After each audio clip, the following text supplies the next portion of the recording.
Narcissist personality disorder NPD क्या है? उनके अंदर ना उनकी जो इमेज होती है वो बहुत ही ग्रैंड होती है, उनके सामने कोई टिक नहीं सकता। एक 11 साल का मेरे पास बच्चा आया जिसके फादर उसके दादाजी दोनों नार्सिसिस्ट। सामने वाले को देखकर कैसे पता करें कि वो नार्सिसिस्ट है या नहीं है? उसको ये ना हो कि किसी भी तरीके से आप उससे बेहतर हो जाएं, क्योंकि उसमें बड़ी जेलसी की भावना होती है अपने ही लोगों से। आपने स्टेप बाय स्टेप क्या सॉल्यूशन किया? सबसे पहले तो हमारे सामने चैलेंज ये था उसको डिप्रेशन से बाहर लेकर आना। मेल्स अगर नार्सिसिस्ट होता है कोई तो वो बहुत ज्यादा टॉर्चरिंग होता है। जब वो एक बार वीडियो बना रही थी, उनका हस्बैंड आया और उसने उनका जो उन्होंने स्टैंड में फोन लगा रखा था और उसे ले अभी बनवाता हूँ तेरी वीडियो, तोड़ दिया उसे। क्या एक नार्सिसिस्ट क्या कभी ठीक नहीं हो सकता? पिछले 15 साल में सिर्फ 6 नार्सिसिस्ट जो खुद चलकर आए हैं मेरे पास कि हमें चेंज होना है। एक नार्सिसिस्ट आपको क्या क्या नुकसान कर सकता है? वो आपकी सेल्फ स्टीम खत्म कर सकता है, आपके करियर को बर्बाद कर सकता है, वो आपको ट्रस्ट इश्यूज डेवलप करा सकता है। ये क्या होता है फ्लाइंग मंकीज? ये एक एजेंट की तरह काम करते हैं। इनकी वाइफ इतनी बड़ी नार्सिसिस्ट थी, आप ये देखिए कि क्या कोई लड़का अपने माँ बाप के लिए 150 रुपए के फल भी नहीं लेके जा सकता क्या? क्योंकि आदमी रो नहीं पाते ना इतने आसानी से। नहीं रोकते। ऐसा भी नार्सिसिस्ट उनके पैरों पे झुक के माफी मांग रहा है। आपने कोई गुलामी थोड़ी ना कर लिया, आप एक रिलेशनशिप में आ गए हैं तो। क्या क्या हेल्थ इश्यूज हो जाते हैं एक नार्सिसिस्ट के साथ रहने से? फिजिकल और मेंटल हर लेवल पर, इमोशनल लेवल पर होता है। आपको स्लीपिंग इश्यूज हो जाते हैं, डायबिटीज, थायराइड से लेकर कैंसर तक का भी शिकार हो सकते हो। मैं रोज ये सुनती थी कि मैं बेवकूफ हूँ, मेरे बस की कुछ नहीं है, और आज मेरे ही बस की ये सब कुछ है कि मैं लाखों रुपए महीना कमा रही हूँ। क्या ये जो प्रेयर है होपोनोपोनो, इससे एक नार्सिसिस्ट ठीक हो सकता है? मैंने खुद भी पर्सनली इसको एक्सपीरियंस किया है। ये बहुत मन को शांत करती है और आपकी एनर्जीज को भी हील करती है। कोई अल्टीमेट सॉल्यूशन बता दीजिए नार्सिसिस्ट के लिए। लेकिन आप नतीजे पे नार्सिसिस्ट के साथ बहुत सालों तक रहने के बाद इसी नतीजे पर पहुंचोगे कि इस आदमी या औरत से पहले ही पीछे छुड़ा लिया जाता तो ज्यादा सही रहता। नमस्कार दोस्तों, मैं हूं डॉक्टर हिम्मत भारद्वाज। कैसे हैं आप सब? उम्मीद करता हूं आप सब अच्छे से होंगे। साथियों, आज का पॉडकास्ट बेहद ख़ास है क्योंकि आज हमारी जो मेहमान है वो बेहद ख़ास हैं। वो हैं one and only doctor Kashika Jain, जो बहुत सीनियर साइकोलॉजिस्ट हैं। और आज हमने उनसे बात की है एनपीडी के बारे में, नार्सिसिस्ट पर्सनालिटी डिसऑर्डर। नार्सिसिस्ट एक ऐसा व्यक्ति होता है दोस्तों जो ना केवल अपनी बल्कि अपने पूरे परिवार की ज़िंदगी को तबाह कर देता है। और ऐसे नार्सिसिस्ट हमारे आसपास ही होते हैं। तो कैसे एक नार्सिसिस्ट को पहचानें और कैसे उससे बचाव करें, इस पर हमने पूरी एक मास्टर क्लास बनाई है। साथ ही डिप्रेशन में अगर आप आए हैं या कोई भी आया है तो वो क्यों आया है, उसके पीछे के क्या रीजंस थे और वो कैसे उस डिप्रेशन से बाहर आ सकता है। तो पूरी ये साइकोलॉजी की एक मास्टर क्लास है जिसमें आपको एनपीडी के बारे में सारी डिटेल्स पता चलेंगी, डिप्रेशन के बारे में सब कुछ पता चलेगा। तो इस पॉडकास्ट को आपको पूरा देखना है और अगर ये पॉडकास्ट पसंद आए तो नीचे कमेंट्स जरूर कीजिएगा। कशिका जी, बहुत बहुत स्वागत है आपका THB पॉडकास्ट में। Thank you so much. कैसे हैं आप? मैं बिल्कुल अच्छी हूँ, आप बताइए आप कैसे हैं? मैं बिल्कुल मस्त हूँ। और क्या चल रहा है आजकल? बस हमेशा की तरह अपने काम में व्यस्त रहती हूँ, जो कि मुझे बेहद अच्छा लगता है। और मुझे ऐसा लगता है कि मेरे काम में इतना सेटिस्फैक्शन है, क्योंकि अगर कोई इंसान आपके पास रोता हुआ आता है और आपसे बात करने के बाद आपकी दी हुई स्ट्रैटेजीज़ को अप्लाई करके उसका रोना बंद ही नहीं होता बल्कि वो मुस्कुराना सीख जाता है, वापस से ज़िंदगी में वो महसूस करने लगता है जो कहीं खो सा गया था। तो वो एक ऐसे मोड में चला जाता है कि उसे समझ में आ जाता है कि दुख भी उसी का ही क्रिएट किया हुआ था और ये जो खुशी आज उसे महसूस हो रही है ये भी उसी के अंदर छुप गई थी। तो कैसे इसे समय समय पर, अगर ये दब जाए खुद की वजह से, किसी और की वजह से, तो कैसे बाहर निकालना है। तो हर दिन ये जो ज़िंदगी में जीती हूँ इसमें अपना ही एक रोमांच है, एक मज़ा है। मतलब ये एक तरीके से सेवा भी कर रहे हैं मैम। एक इंसान हर चीज़ है उसके पास में, वो फाइनेंशली स्ट्रॉन्ग है, फैमिली स्ट्रॉन्ग, हर चीज़, लेकिन कहीं ना कहीं एक ऐसी सिचुएशन आती है जहाँ पे उसके पास सॉल्यूशन नहीं होता। जैसे आजकल एक टर्म चल रही है एनपीडी, नार्सिसिस्ट पर्सनालिटी डिसऑर्डर। तो हम इस पे बात करेंगे क्योंकि ये इतनी गंभीर समस्या है जो आज तक, मतलब 1 साल पहले तो मुझे भी इसका मतलब पता भी नहीं था। मतलब फैमिली टूट रहे, डाइवोर्स हो रहे, सुसाइड्स हो रहे, बहुत कुछ ऐसा हो रहा था, लेकिन समझ नहीं आ रहा था कि इस फैमिली में ऐसा क्या है। लेकिन 1 साल से जब मैं पढ़ रहा हूँ तो मुझे पता चला कि एनपीडी होता है, नार्सिसिस्ट पर्सनालिटी डिसऑर्डर। तो उसके बारे में ये एक मास्टर क्लास हम करने वाले हैं। तो प्लीज़ इस पॉडकास्ट को आप बिल्कुल स्टेप बाय स्टेप देखना, आपको भी पता चलेगा। और ये बहुत कॉमन है, एनपीडी बहुत ज़्यादा कॉमन है, और लेकिन इसकी वजह से हम इतनी बड़ी प्रॉब्लम में फंस जाते हैं, वो सारी की सारी आज हम कशिका मैम से जानेंगे। तो सबसे पहले तो सवाल यही कि एनपीडी क्या है? देखिए, एनपीडी की फुल फॉर्म है नार्सिसिस्टिक पर्सनालिटी डिसऑर्डर। जी। ये एक पर्सनालिटी टाइप है। जो भी लोग एनपीडी होते हैं, सो उनके अंदर ना उनकी जो इमेज होती है वो बहुत ही ग्रैंड होती है। उन्हें ऐसा लगता है कि उनके सामने कोई टिक नहीं सकता, सब उनसे छोटे या कम अकल मान लीजिए, उनके सोच के अकॉर्डिंग, कि उनको जो पता है, उनको जो आता है वही सब कुछ खास है, कुछ अलग है। वो अपनी बॉडी को लेकर भी बहुत ही ज़्यादा ऑब्सेस्ड, यानी कि मैं ही बहुत ज़्यादा कुछ खास, ब्यूटीफुल, प्रिंस जैसा कुछ, और अपनी इंटेलिजेंस को लेकर भी। और उनके अंदर ना एम्पैथी की बहुत कमी होती है, क्योंकि उनमें मैं ही होता है। उनके लिए मैं ही इतना बड़ा है कि वो मैं से हम पर जा ही नहीं पाते हैं, तो वो दूसरों के इमोशंस की केयर नहीं कर पाते हैं। तो उनमें क्योंकि इतनी भी केयर नहीं है, बेसिक केयर भी मिसिंग होती है, तो कई बार वो ना इमोशनली अब्यूज़ कर देते हैं, फिजिकली भी अब्यूज़ कर देते हैं सामने वाले को। अगर आप उनके सामने रो भी रहे हैं या अपनी कुछ जेन्युइन प्रॉब्लम भी बता रहे हैं, तो हमेशा आपके इमोशंस को ना ऐसे मिनिमाइज कर देंगे, टेकन फॉर ग्रांटेड ले लेंगे। इसमें कौन सी बड़ी बात है? वो एकदम सिंपल सा अपने आप को बता देंगे कि मेरी लाइफ में इससे भी बड़ा हुआ था, लेकिन ना मैंने तो ऐसे करके बहुत ही आसानी से एक झटके में अपनी सारी प्रॉब्लम ठीक कर ली थी। मतलब वो आपकी हर बात को ना छोटा बना देंगे। और उनको ना बहुत कंट्रोल की अर्ज होती है, उनको बड़ी ना एप्रिसिएशन की भूख होती है। उनको ना आप तारीफ करते रहो, ये उनका खाना जैसा है, और उनके दिमाग और ख़राब होते रहते हैं उसमें। और अगर ज़रा सा भी आपने क्रिटिसाइज़ कर दिया तो बड़े सेंसिटिव होते हैं क्रिटिसिज्म में, एकदम से डिफेंसिव हो जाएंगे और आपके लिए अटैकिंग हो जाएंगे। फिर आपको गिल्ट ट्रिप पर लेकर जाना हो उन्हें, या किसी भी तरीके से बुली करना हो, मतलब वो कुछ भी करेंगे, लेकिन वो अपना पॉइंट प्रूव करेंगे कि आपने उन्हें गलत समझ लिया है। मेल्स तो ज्यादा आपके लिए होते इतना हैं, करते फीमेल्स हैं, ज्यादा फिर भी होते आप हैं? उन्हें गलत समझ रहे हैं। इसमें मेल्स ज्यादा होते हैं, फीमेल्स ज्यादा होते हैं? देखिए, ऐसा कोई परसेंटेज रिसर्च में तो आई नहीं है कि मेल या फीमेल, लेकिन इसमें मेल्स भी होते हैं, फीमेल्स भी। अब हमारे पास जो केसेस आते हैं, तो वो ज़्यादातर केसेस आते हैं कि फीमेल्स विक्टिम होती हैं, और मेल्स अगर नार्सिसिस्ट होता है कोई, तो वो बहुत ज़्यादा टॉर्चरिंग होता है। और बहुत सारे ऐसे भी केसेस आए हैं जहाँ पर कोई मदर इन लॉ निकल गई नार्सिसिस्ट, या वाइफ निकल गई नार्सिसिस्ट, गर्लफ्रेंड है नार्सिसिस्ट। तो आते हैं केसेस जो मैंने देखे हैं, मैं तो अपना ही एक्सपीरियंस से बता सकती हूँ। तो मेरे पास जो विक्टिम आती है वो फीमेल्स ज़्यादा आती हैं, मेल्स ज़्यादा नार्सिसिस्ट। क्योंकि अगर फीमेल है भी तो मेल्स को ना क्या होता है, अपनी एनर्जी को ना, अपने इमोशंस को सप्रेस करने की आदत होती है। वो एकदम से थेरेपीज के लिए अभी भी उतना ज़्यादा ओपनली नहीं आते हैं। सही बात है। फीमेल्स क्या होती है ना, अगर वो बहुत ज़्यादा एक टॉक्सिक रिलेशनशिप में है, क्योंकि अगर एक आप नार्सिसिस्ट के साथ रह रहे हैं तो दिन रात आपकी स्ट्रगल है, आपको चैन सुकून नहीं है एक भी मिनट का, क्योंकि कब आपको कुछ गालियां दे दी जाएंगी, कब आपको बुरी तरीके से ऐसे ह्यूमिलेट कर दिया जाएगा, क्रिटिसाइज कर दिया जाएगा, चाहे सड़क पे हो या रिश्तेदारों के बीच में हो, कब आपको कैसा फील करा दिया जाएगा, बड़ी अनसर्टेनिटी है। तो फीमेल्स ना बहुत ज़्यादा इमोशनल हो जाती हैं, दिल पर ले जाती हैं, बहुत ज़्यादा एंग्जाइटी में चली जाती हैं, डिप्रेशन में चली जाती हैं। तो फीमेल्स फिर भी हिम्मत जुटा पाती हैं कि वो किसी से दिल की बात कहनी है, थेरेपीज लेनी है। इसका ओरिजिन कहाँ से हुआ? देखिए, इन सब की ना रूट्स ना हमेशा चाइल्डहुड में ही छुपी हुई होती हैं। अच्छा। मान लीजिए किसी के पेरेंट्स नार्सिसिस्ट में से कोई भी एक जना नार्सिसिस्ट था। जैसे मैं आपको एक केस का एग्जांपल बताती हूँ। बताइए। एक 11 साल का मेरे पास बच्चा आया, जिसके फादर, उसके दादाजी दोनों नार्सिसिस्ट।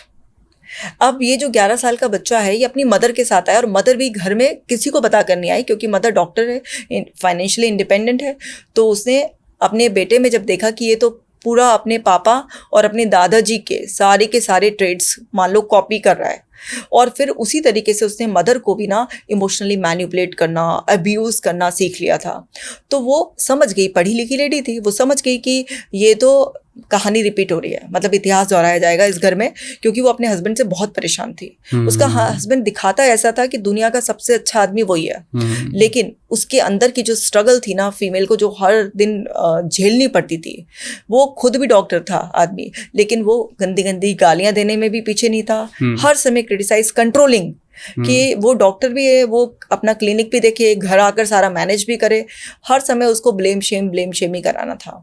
मतलब उसकी फ्रीडम पर टोटली अटैक, फुल मेरे कंट्रोल में रहे, चंगुल में रहे। अगर आपको बिल्कुल चंगुल में, कंट्रोल में रखना था, ऐसे तो कोई भी लड़की नहीं रहेगी। और जो इतनी पढ़ लिख गई है, डॉक्टर है, अपना अर्न कर रही है, तो आप उससे कैसे एक्सपेक्ट कर सकते हैं? और आपको किसी को भी नहीं कंट्रोल करना चाहिए। मैं कह रही कोई हाउसवाइफ भी है, अगर नॉर्मली अगर कोई पढ़ा लिखा भी नहीं है, तब भी आप किसी को कैसे कंट्रोल करोगे भाई? करना ही नहीं चाहिए। बिल्कुल सही बात। लेकिन उसने देखा कि जितना मैं हर दिन बहुत ज्यादा तकलीफ में हूँ और ये भी ऐसा ही होता जा रहा है, तो उसको बहुत चिंता हुई। फिर उसने मेरी वीडियोस देखती थी वो, तो वो मेरे पास आई कि मैम ऐसे से मुझे ऐसा लग रहा है कि ये अपने फादर की तरह नार्सिसिस्ट बनता जा रहा है।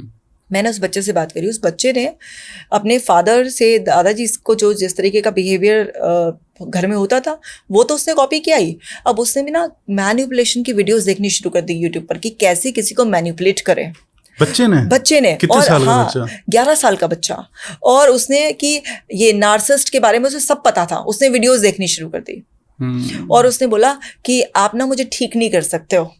कहा बेटा आप क्या बोल, कह रहा हाँ मैंने ना मैनिपुलेट कैसे करते हैं वो भी वीडियोस देखी हैं, पता है आप मुझे ठीक करने की कोशिश करोगे ना तो मैं आपको मैनिपुलेट करूंगा और आपको यकीन दिला दूंगा कि आपकी बताई हुई बातें मैं फॉलो कर रहा हूँ और मैं आपको मैनिपुलेट कर दूंगा। 11 साल का बच्चा, उसने देख डाली इस तरीके की चीजें और वो अपनी मदर को मैनिपुलेट करने लग गया। क्या करता था मैनिपुलेट करने, अगर तुमने मुझे गेम नहीं खेलने दिया ना, किचन से जाता था, चाकू लेकर आता था यहाँ पे, तो मैं अपने आप को खत्म कर लूंगा। अब ये 11 साल, और मैंने बोला कि तुम सच में ऐसा सोचते हो? नहीं मम्मी डर जाती है इससे, फिर वो मुझे खेलने देती है, फिर वो कुछ नहीं कहती है, इस तरीके से। और फिर मैंने कहा मम्मा से बॉन्ड बिगड़ जाता है, नहीं मम्मा की गोदी में जाओ, मम्मा मम्मा शौरी करो, मम्मी को 2-4 किसी करो, मम्मी नॉर्मल। मैनिपुलेशन का पूरा गेम समझता हाँ, वो समझ रहा था वो। और आप ये देखो कि फादर से वो अंदर अंदर हेट करता था, क्योंकि उसको भी बहुत मारा गया था, उसको भी पहले जो है ना गालियाँ वालियाँ उसको भी दी गई थी, बच्चे को भी। तो वो अंदर अंदर अपने फादर के लिए हेट डेवलप कर चुका था। लेकिन उसे क्योंकि फादर उसको बहुत कुछ चीज़ें दिलाते थे और फादर की उसको लगता था कि चलती है, मम्मी की इतनी चलती नहीं है, तो उसने अंदर अंदर ये प्लान कर लिया था कि मुझे फादर से ना ऊपर ऊपर एक बॉन्ड दिखाना है। जब तक मैं पूरा इंडिपेंडेंट ना हो जाऊं, जब तक मुझे फादर से बॉन्ड दिखाना है। तो वो अंदर अंदर तो हेट करता था अपने फादर से, लेकिन वैसे फादर के साथ लेटना, हाँ पापा आप तो बहुत अच्छे हो, मम्मा की गलती होती है, इस तरीके से। और जब फादर नहीं है तो मम्मी मम्मी मम्मी मम्मी, तो वो मैनिपुलेशन सीख गया था। और अभी हम लोग जो डायग्नोसिस बनाते हैं वो 18 ईयर्स की एज तक बनाते हैं हम लोग, ठीक है। तो हमारा जो एक ऑफिशियल डायग्नोसिस बनाने का वो है कि भैया 18 साल उम्र होनी चाहिए। लेकिन अब 18 साल तक वेट करने की जरूरत है क्या? सामने दिख रहा है कि क्या प्रोडक्ट तैयार हो गया है। सही बात है, बिल्कुल सही बात है। तो अब अभी इस बच्चे को नहीं संभाला गया तो ये बहुत बड़ा नार्सिसिस्ट बनेगा, आगे खराब करेगा औरों की जिंदगी।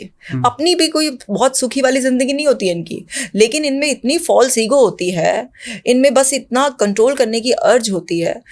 तो वो ना समझते हुए भी कि ये भी खुद पेन में है, क्योंकि अगर मैं चिल्ला रही हूँ किसी के ऊपर तो मैं सुकून में कैसे हो सकती हूँ? मैंने अगर अभी किसी को गालियां दी तो उसका इफेक्ट मुझ पे नहीं आएगा, ऐसे कैसे हो सकता है? बिल्कुल आएगा। मेरे को हर समय कंट्रोल करने की अर्ज है, तो मेरे को एक एंजाइटी क्यों नहीं रहेगी कि मेरे मर्जी के बिना कुछ हो ना जाए? तो मेरा भी तो दिमाग कांस्टेंट एक चेजिंग मोड में रहेगा। तो ऐसा हो ही नहीं सकता कि मैं अगर किसी के ऊपर कीचड़ फेंकना चाहूँ तो मेरे हाथों से बदबू ना आए, मेरे हाथों में कीचड़ ना लगे। तो परेशान ये लोग भी होते हैं, लेकिन ये उस परेशानी में भी बस वो जो कंट्रोल करने का मजा आ रहा होता है ना, डोमिनेंस का मजा आ रहा होता है, वो मजा इन्हें उस तकलीफ को फील नहीं होने देता। ये बनते कैसे, एक एनपीडी कैसे बनता है?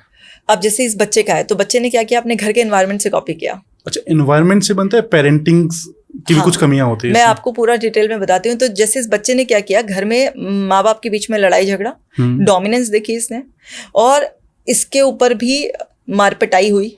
तो इसके अंदर वो जो एनर्जी सप्रेस हुई, जो गुस्सा इसके अंदर दबा, तो एक ना कि अच्छा मैं बड़ा हो जाऊं फिर मैं चलाऊंगा अपना, तो वो जो सप्रेस्ड एनर्जी है, जो अगर हमारे साथ कुछ बुरा कर रहा है कोई इंसान, उस वक्त हम ऐसे स्टेट में नहीं है कि हम तुरंत सामना कर सकें। तो हम क्या है अपने अंदर उस चीज़ को दबाएंगे, जिसको कहते हैं खून का घूंट पीकर रह जाएंगे। और धीरे धीरे जब हम बड़े होंगे, हमारे शरीर में ताकत आएगी, हमारी सोच विकसित होगी, तो कई बार कुछ बच्चों की एनर्जी एग्रेशन में कन्वर्ट हो जाती है और वो धीरे धीरे अपने आप को प्रोटेक्ट करना सीख लेते हैं कि दूसरों पर चिल्लाना, कंट्रोल करना, अब्यूज़ करना और दूसरों पर हर तरीके से डोमिनेट करना, यानी कि अपने आप को सेफ रखना है। तो वो ये मैसेज ले लेते हैं और इस वजह से वो धीरे धीरे लोगों को कंट्रोल करना शुरू करते हैं, अपनी चलाना, अपने आप को बेटर दिखाना, हर तरीके से अपना ही पॉइंट राइट प्रूफ करना, ये धीरे धीरे डेवलप हो जाता है। एक और मेरे पास लड़का आया था, तो उसके साथ क्या था कि उसके फादर ने उसे बेल्ट से फर्श पर लिटा लिटा कर मारते थे अगर जरा सी भी कोई गलती हो जाती थी, क्योंकि उसके फादर को बाइपोलर डिसऑर्डर था। अच्छा। हाँ, और उसकी मदर को स्किज़ोफ्रेनिया था। दोनों माँ बाप डिसऑर्डर से जूझ रहे थे और दोनों ही काफ़ी हैवी डिसऑर्डर से। और वो बच्चा ऐसे एनवायरनमेंट में था, तो कभी मदर एकदम से डिल्यूजनल हो गई, हेलुसिनेशन हो रहे हैं उसे, वो अपनी सेंसेस से आउट हो गई मेडिसिन चलने के बावजूद भी। और फादर का तो बाइपोलर डिसऑर्डर एकदम से, अगर वो मेनिया वाले फेज में चला गया तो लाइक घर का एनवायरनमेंट बहुत ऐसा था, तो उसको बहुत मार पिटाई और ये सब चीज़ें होती थी।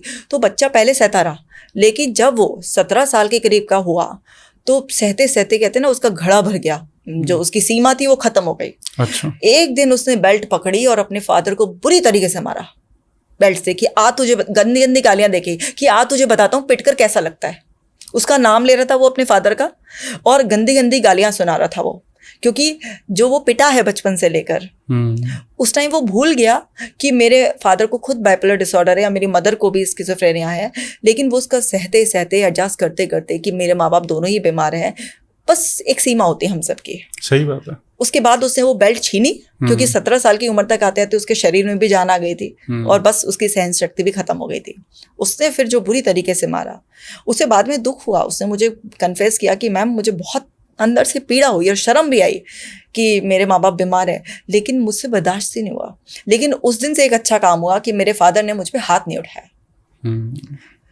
तो वो क्या है, एक मैसेज उसके अंदर ये फीड हो गया कि तुम जब तक सामने वाले के लिए टिट फॉर टैट नहीं करोगे या उसे दबाओगे नहीं, उसे तुम भी गालियां नहीं सुनाओगे, तो जब तक सामने वाला बिल्कुल ना कंट्रोल में नहीं आएगा, वो बदतमीजियां को लेवल बढ़ाएगा। धीरे धीरे कई बार इस तरीके से ना डेवलप हो जाते हैं, एनवायरनमेंट से, घर से डेवलप हो जाते हैं। जीन्स का भी, जैसे मैंने बताया कि फादर थे, ग्रैंड पेरेंट थे उसके, तो ऐसे जेनेटिक भी और एनवायरमेंटल भी धीरे धीरे धीरे धीरे आदमी ना डेवलप हो जाता है। एक और मैं आपको बताती हूँ, एक लड़की थी, उसको 2 लड़कों ने चीट किया। पहले एक लड़के के साथ रिलेशनशिप में थी, तो बहुत अच्छी, बिल्कुल डिसेंट, प्यारी सी, जिसको सच में रिलेशनशिप चाहिए थी। अब लेकिन वो ऐसे लड़के से अटैच हुई जो लड़का उसको एक ऑप्शन की तरह कंसीडर कर रहा था। ठीक है। अब उसके साथ चीटिंग हो गई, वो हील हुई 7-8 महीने, फिर एक दूसरा लड़का उसकी जिंदगी में आया, लेकिन अनफॉर्चुनेटली दूसरा लड़का भी ऐसा ही निकला। उसने भी उसको बस यूज करने के पॉइंट ऑफ व्यू से। अब 2 एक्सपीरियंस के बाद वो लड़की अंदर से इतना इनसिक्योर हो गई, उसने अब लड़कों से ढंग से बात करना बंद कर दिया। उसने सबको जनरलाइज कर दिया कि शायद ऐसे ही होता है, और उसने डोमिनेशन स्टार्ट कर दी। उसने सोचा कि अगर मैं अपने लिए स्टैंड लूंगी, मैं इनको दबा के रखूंगी, और मैं ना ये जो कुछ मेरे को तारीफ वारीफ करते हैं उससे खुश नहीं होंगी ज़्यादा, बल्कि मैं ना और ज़्यादा इनको पूरा डोमिनेट करके रखूंगी। मतलब जो भी उसके साथ दो रिलेशनशिप में जो एक्सपीरियंस हुए थे, उसने जो उससे लर्निंग ली, उसके बाद उसने अपने माइंड में ही अपना एक ऐसा डिफेंस डेवलप कर लिया जिसमें कि अब लड़के उसके लिए उसकी पैर की जूती बन गए, और उसने ना लड़कों पर डोमिनेंस करनी स्टार्ट करी। ठीक है। अब उसे लड़के की तारीफ की जरूरत नहीं थी, अब वो खुद अपनी तारीफ करती थी। मैं तो इतनी खूबसूरत हूँ, तेरे तो भाग्य जो है ना, क्या कहते हैं, चमक गए हैं कि मैं तेरी जिंदगी में आ गई हूँ, ठीक है ना, मैं ये मैं वो, मतलब उसके अंदर अपनी ही तारीफ अब उसने खुद करनी शुरू कर दी, कंट्रोल करना शुरू कर दिया। तुझे इतने बजे कहा था ना फोन करने के लिए, तूने पहले क्यों कॉल किया? अगर मेरे घर में किसी को पता चल जाएगा, कुछ प्रॉब्लम हो जाएगी तो तू भरेगा। मतलब तू तड़ाक भी, और पूरा डोमिनेंस करना। लेकिन वो लड़की क्योंकि नेचुरली थोड़ी ब्यूटीफुल दिखती थी और उसमें था एक ऐसा ऑरा, तो वो लड़का जो उसकी जिंदगी में थर्ड पर्सन आया, वो उसकी तरफ अट्रैक्ट होता हुआ चला गया। अब उसके पीछे की भी अपनी एक स्टोरी, क्योंकि वो लड़के की सेल्फ स्टीम बहुत लो थी। अच्छा। उस लड़के के अपने कुछ इमोशनल इश्यूज थे, तो वो लड़का इसकी डोमिनेंस को इनिशियली इतना समझ नहीं पाया। उसने सोचा कि थोड़ी सी जैसे खूबसूरत लड़कियां थोड़ी सी नाज नखरे वाली और यू नो लाइक एक होती है ना अपनी चलाने वाली, वैसी है। लेकिन तब तक ये नार्सिसिस्टिक ट्रेट्स को कॉपी कर चुके थे। मेरा एक सवाल यहीं पे आ रहा है कि क्या मतलब जैसे अभी तक हम बात कर रहे थे कि भाई एनपीडी जो बनता है वो एनवायरनमेंट की वजह से और वो धीरे धीरे डेवलप होता है, क्या एक यंग एज में आके भी जो पहले नहीं था वो बाद में एनपीडी बन सकता है? जैसे इस लड़की की मैं बात बता रही हूँ, हाँ, तो इसने क्या किया, इसका ना ये एक डिफेंस डेवलप कर लिया इसने, एक प्रोटेक्टिव इसकी स्ट्रैटेजी हो गई कि मेरे को ना अब किसी की सुननी नहीं है, मुझे कंट्रोल करना है, मुझे कंट्रोल नहीं होना, अब मुझे सुनना नहीं, किसी के आगे झुकना नहीं है, ठीक है। और अपनी मैं जितनी ज्यादा तारीफ करूंगी मैं, या जितना अपने आप को बहुत बड़ा दिखाऊंगी, तो उतना ना सामने वाला मुझसे दबके रहेगा। तो कई बार क्या होता है, हमारी लाइफ के एक्सपीरियंसेस ऐसे होते हैं जिससे कि हमारे अंदर नार्सिसिस्टिक ट्रेट्स जो है ना डेवलप हो जाते हैं। मतलब जरूरी नहीं है कि सबको नार्सिसिस्टिक पर्सनालिटी डिसऑर्डर ही हो, नार्सिसिस्टिक ट्रेट्स भी डेवलप हो जाते हैं। थोड़ा बहुत नार्सिसिस्ट तो हम सब में होता है, क्योंकि हम सब लोग ना सेल्फ इम्पोर्टेंस मतलब हमें चाहिए होती है इम्पोर्टेंस, लेकिन जो नार्सिसिस्ट होता है उसे बहुत इंपॉर्टेंस चाहिए होती है। अब जैसे मान लीजिए मुझे भी चाहिए इम्पोर्टेंस, मुझे भी चाहिए अप्रिसिएशन, मुझे भी एक्नॉलेजमेंट चाहिए, आपको भी चाहिएगा, सही बात है। लेकिन हमें ये तकलीफ नहीं होगी कि मेरे अलावा आपको भी कोई तारीफ कर रहा होगा या मेरे इक्वली आप भी खड़े होंगे तो मुझे अच्छा ही लगेगा। मुझे ये तकलीफ नहीं होगी कि इनको क्यों कहा जा रहा है, सिर्फ मुझे कहो। लेकिन जो नार्सिसिस्ट आदमी होगा उसको तकलीफ होगी, उसके अगर लेवल पर दूसरे को भी अप्रिशिएट किया जा रहा होगा, उसके लेवल पर उसी को रखा जाए, बस सब उससे नीचे रहे। सही बात। तो हर आदमी के अंदर थोड़ा सा एक नार्सिसिस्टिक टच होता ही है, क्योंकि हर आदमी अपने आप को प्रायोरिटी देता है, अपने आप को तारीफ भी करता ही है, अपने आप को अच्छे से प्रेजेंट करता है और अपने आप को पब्लिक भी करता है। आज हम सभी लोग हैं, सोशल मीडिया पर भी हैं, तो सभी कंपनीज भी अपना, इंडिविजुअल्स भी अपना सब प्रमोशन कर रहे हैं, सही बात है ना। तो वो एक हल्का सा फ्लेवर तो हम सब में ही होता है, लेकिन इसको डिसऑर्डर नहीं कहेंगे। डिसऑर्डर तब है जब मेरा अपने आप को इंपॉर्टेंस देना, मेरा अपने आप को प्रायोरिटी देना, या मेरा अपने आप को अच्छा मानना आपकी इंपॉर्टेंस खत्म कर दे। मैं से हम ना बन पाऊं, वहां पर मेरे अंदर बस एक ये हो कि सब मुझसे नीचे है और इन्हें मुझे डोमिनेट करके कंट्रोल करके रखना है, वहां पर प्रॉब्लम की बात है। मैम मुझे एक चीज बताइए, कैसे पता चलेगा एक फैमिली में कि कौन नार्सिसिस्ट है या नहीं है? मतलब सामने वाले को देखकर कैसे पता करें कि वो नार्सिसिस्ट है या नहीं है? देखिए, अगर कोई पर्सन ना आपको कंट्रोल करने की, उसके अंदर बहुत स्ट्रॉन्ग अर्ज है, बहुत स्ट्रॉन्ग अर्ज है, उसको कंट्रोल, उसको इन्फॉर्म्ड होना चाहिए आप क्या कर रहे हैं, आपके क्या प्लान्स हैं, आपके कपड़ों से लेके आने जाने से लेके किसी भी चीज़ में उसको ना कंट्रोल चाहिए आपके ऊपर, आपकी ज़िंदगी के ऊपर कंट्रोल चाहिए उसे। और वो बात बात पे ये मैसेज देता है कि उसे ही पता है कि आपके लिए क्या सही है। वो आपके आइडियाज़ को भी डिस्करेज कर देता है, आपकी हर तरीके की चीज़ों में कुछ ना कुछ उसको चेंज करने होते हैं, मॉडिफिकेशन करने होते हैं। तो ये ना एक बहुत ही कॉमन साइन है जो घर में आप देखेंगे, ठीक है, कि कोई पर्सन ऐसा होता है ना कि प्यार के केयर के नाम पर भी करता है, ऐसे कि मुझे ज़्यादा पता है।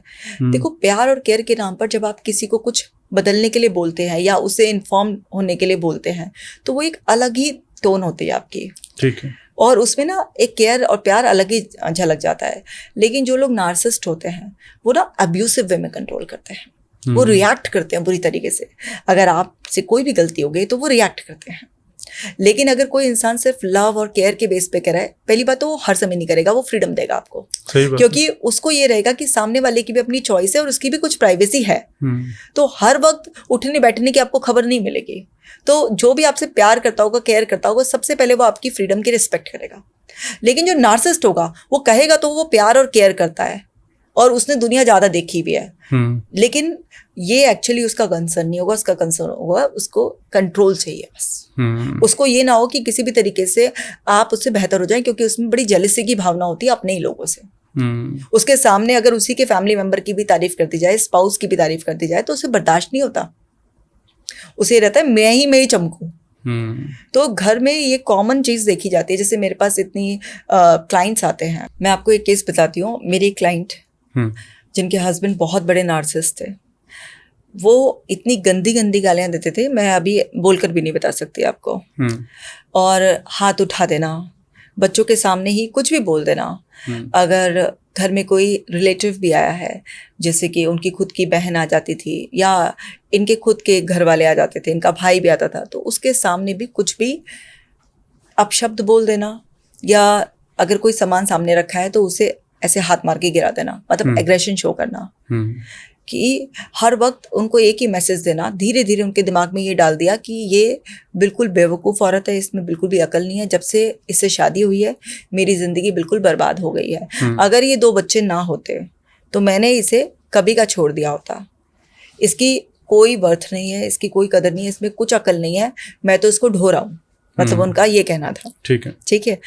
अब वो लेडी अपने आप में पोस्ट ग्रेजुएट पढ़ी भी, सेंसिबल हमेशा से सब कुछ, जब उनसे मेरी डिटेल में बात हुई, लेकिन उनकी शादी क्योंकि एक नार्सिसिस्ट आदमी से हो गई जिसकी बहुत ही एक्सट्रीम कंट्रोलिंग नेचर, और बाहर नहीं था ऐसा, बाहर अपने ऑफिस में वो आदमी दब के रहता था। बाहर अगर फोन आ जाता था बॉस का तो हाँ जी सर, हाँ जी सर, हाँ जी सर, पूरा वो मतलब दब के रहना। और उस लेडी को भी पता था कि मेरे को तो इतना दबा के रखता है, चढ़ चढ़ के आता है मुझ पे, लेकिन अगर बाहर कहीं कोई बात होती है तो अच्छा भैया, जैसे गाड़ी में जाते हैं अपन लोग, कहीं लग गई, अरे अच्छा भैया सॉरी, मतलब ऐसे नहीं कि सबसे ही लड़ने को दौड़ रहा है, सेंस कर लेता है कि किसको ना दबाया जा सकता है। अच्छा, नार्सिसिस्ट मतलब ऐसा नहीं है कि हर किसी को दबाने की कोशिश करता है, वो खुद भी दबता है कई जगह, वो दबता है। एक्चुअली नार्सिसिस्ट को ना सोशल इमेज बड़ी प्यारी होती है अपनी, वो घर में जैसा होता है और बाहर उसकी इमेज में बहुत जमीन आसमान का अंतर होता है। बाहर तो बड़े चार्मिंग और बड़े कैरिस्मेटिक होते हैं ये, ऐसे लोगों को बोले अरे यार इससे अच्छा इंसान ही नहीं हो सकता कोई, ये तो इतना डाउन टू अर्थ और इतना रिस्पेक्ट देने वाला है, लेकिन इनके अंदर बड़ी हॉलोनेस होती है, खोखलापन होता है, इनकी सेल्फ एस्टीम ना छोटी होती है। तो इन्हें ना अपने जो 4-5 लोग क्लोज में इनके होते हैं उन्हें डोमिनेट करके ना, वो जो गैप होता है ऐसा लगता है कि जैसे फिल हो रहा है वो, कि मैं 4-5 लोगों में ऊपर हूँ, लेकिन हर जगह ऐसा नहीं कर सकते। इन्हें बहुत अच्छा पता है, तो बड़े दब्बू भी होते हैं, बड़ा एडजस्ट करके भी चलते हैं, लेकिन अंदर अंदर मैनिपुलेशन इनकी वहाँ भी नहीं रुकती, वहाँ पर भी अंदर अंदर मैनिपुलेट करते हैं, लेकिन एक्टिवली जैसे डोमिनेंस ये कुछ लोगों पर दिखाते हैं, सबके सामने नहीं दिखा पाते हैं। ये कोशिश करते हैं कि इनकी सोशल इमेज अच्छी बना के रखें ताकि लोग इनकी तारीफ करें, इन्हें अपने साथ ग्रुप में शामिल करें और इन्हें मौका मिल जाए अंदर अंदर कुछ मैनिपुलेशन करने का और वहाँ पर भी कुछ शॉर्टकट अपनाने का। और नार्सिसिस्ट में एक और बड़ी खासियत होती है, वो ना मतलब अगर किसी चीज़ पे काम करने पर भी आ जाए ना, क्योंकि उसे इतना ज़्यादा तारीफ की भूख है, उसे बड़ा बनने की भूख है, उसे अपने आप को और बड़ा दिखाने की वो चाहत है, तो ये लोग अगर किसी गोल पे काम कर रहे होते हैं तो ये बड़े मेहनती भी होते हैं, बड़े कंसिस्टेंट भी होते हैं मेहनत करने में, और बड़े हाई अचीवर भी होते हैं। अच्छा। और अपने अपने फील्ड में ना पूरा टॉप पर भी जाते हैं ये। अच्छा। बात यह है कि एनर्जी कहाँ लगा रहा है। सही बात है। जहां पर भी ये एनर्जी लगाएगा, इसमें इतनी ज्यादा एनर्जी है कि ये वहां पर बिल्कुल टॉप पर जाने की भी क्षमता होती है। आप देखेंगे नार्सिसिस्ट बड़ी बड़ी पोस्ट पर भी, आप पॉलिटिक्स में भी देखेंगे, आप बॉलीवुड में भी बड़ी नार्सिसिस्ट पर्सनालिटी देखेंगे, आप बड़े बड़े बिजनेस, नाम तो मैं इसलिए नहीं ले सकती ना, हर लेवल के क्लाइंट्स हैं, तो मैं नाम तो नहीं लूंगी किसी का भी, और नाम लेना भी नहीं चाहिए। अगर आप किसी को थेरेपीज दे रहे हैं, कोई आपसे काउंसलिंग ले रहा है, तो कॉन्फिडेंशियल हम रखते हैं सारी इन्फॉर्मेशन, बट मैं आपको हिंट दे रही हूँ, तो बहुत सारे पॉलिटिशियन, बहुत सारे बॉलीवुड स्टार्स या आपको बड़े बड़े बिजनेस टाइकून में, और अच्छा होना भी चाहिए, थोड़े से नार्सिसिस्टिक ट्रेट्स नहीं होंगे तो इतनी बड़ी टीम को या सब चीज़ों को मैनेज भी नहीं कर सकते, बट हर चीज़ की ना एक लिमिट होती है। तो उसकी वाइफ को जब पता चला कि ये मेरे ऊपर तो मतलब कंट्रोल करता है, हाँ, लेकिन बाकी जगह मतलब दबता है, फिर क्या हुआ? अब क्या है कि जब उसको पता चला कि ये बंदा मेरे को ही टारगेट बना कर रखता है और ऐसी ऐसी बोलता है कि सुनी भी नहीं जाती है, तो उसने कभी रोकर कभी चिल्लाकर अपने हस्बैंड को ये मैसेज देने की कोशिश करी कि भाई मेरे साथ ही ऐसा क्यों व्यवहार होता है। सही बात है। तो जब उसने रोकर शिकायत करी तो उसे और दबा दिया गया, क्योंकि नार्सिसिस्ट दूसरे के इमोशंस तो समझता ही नहीं है।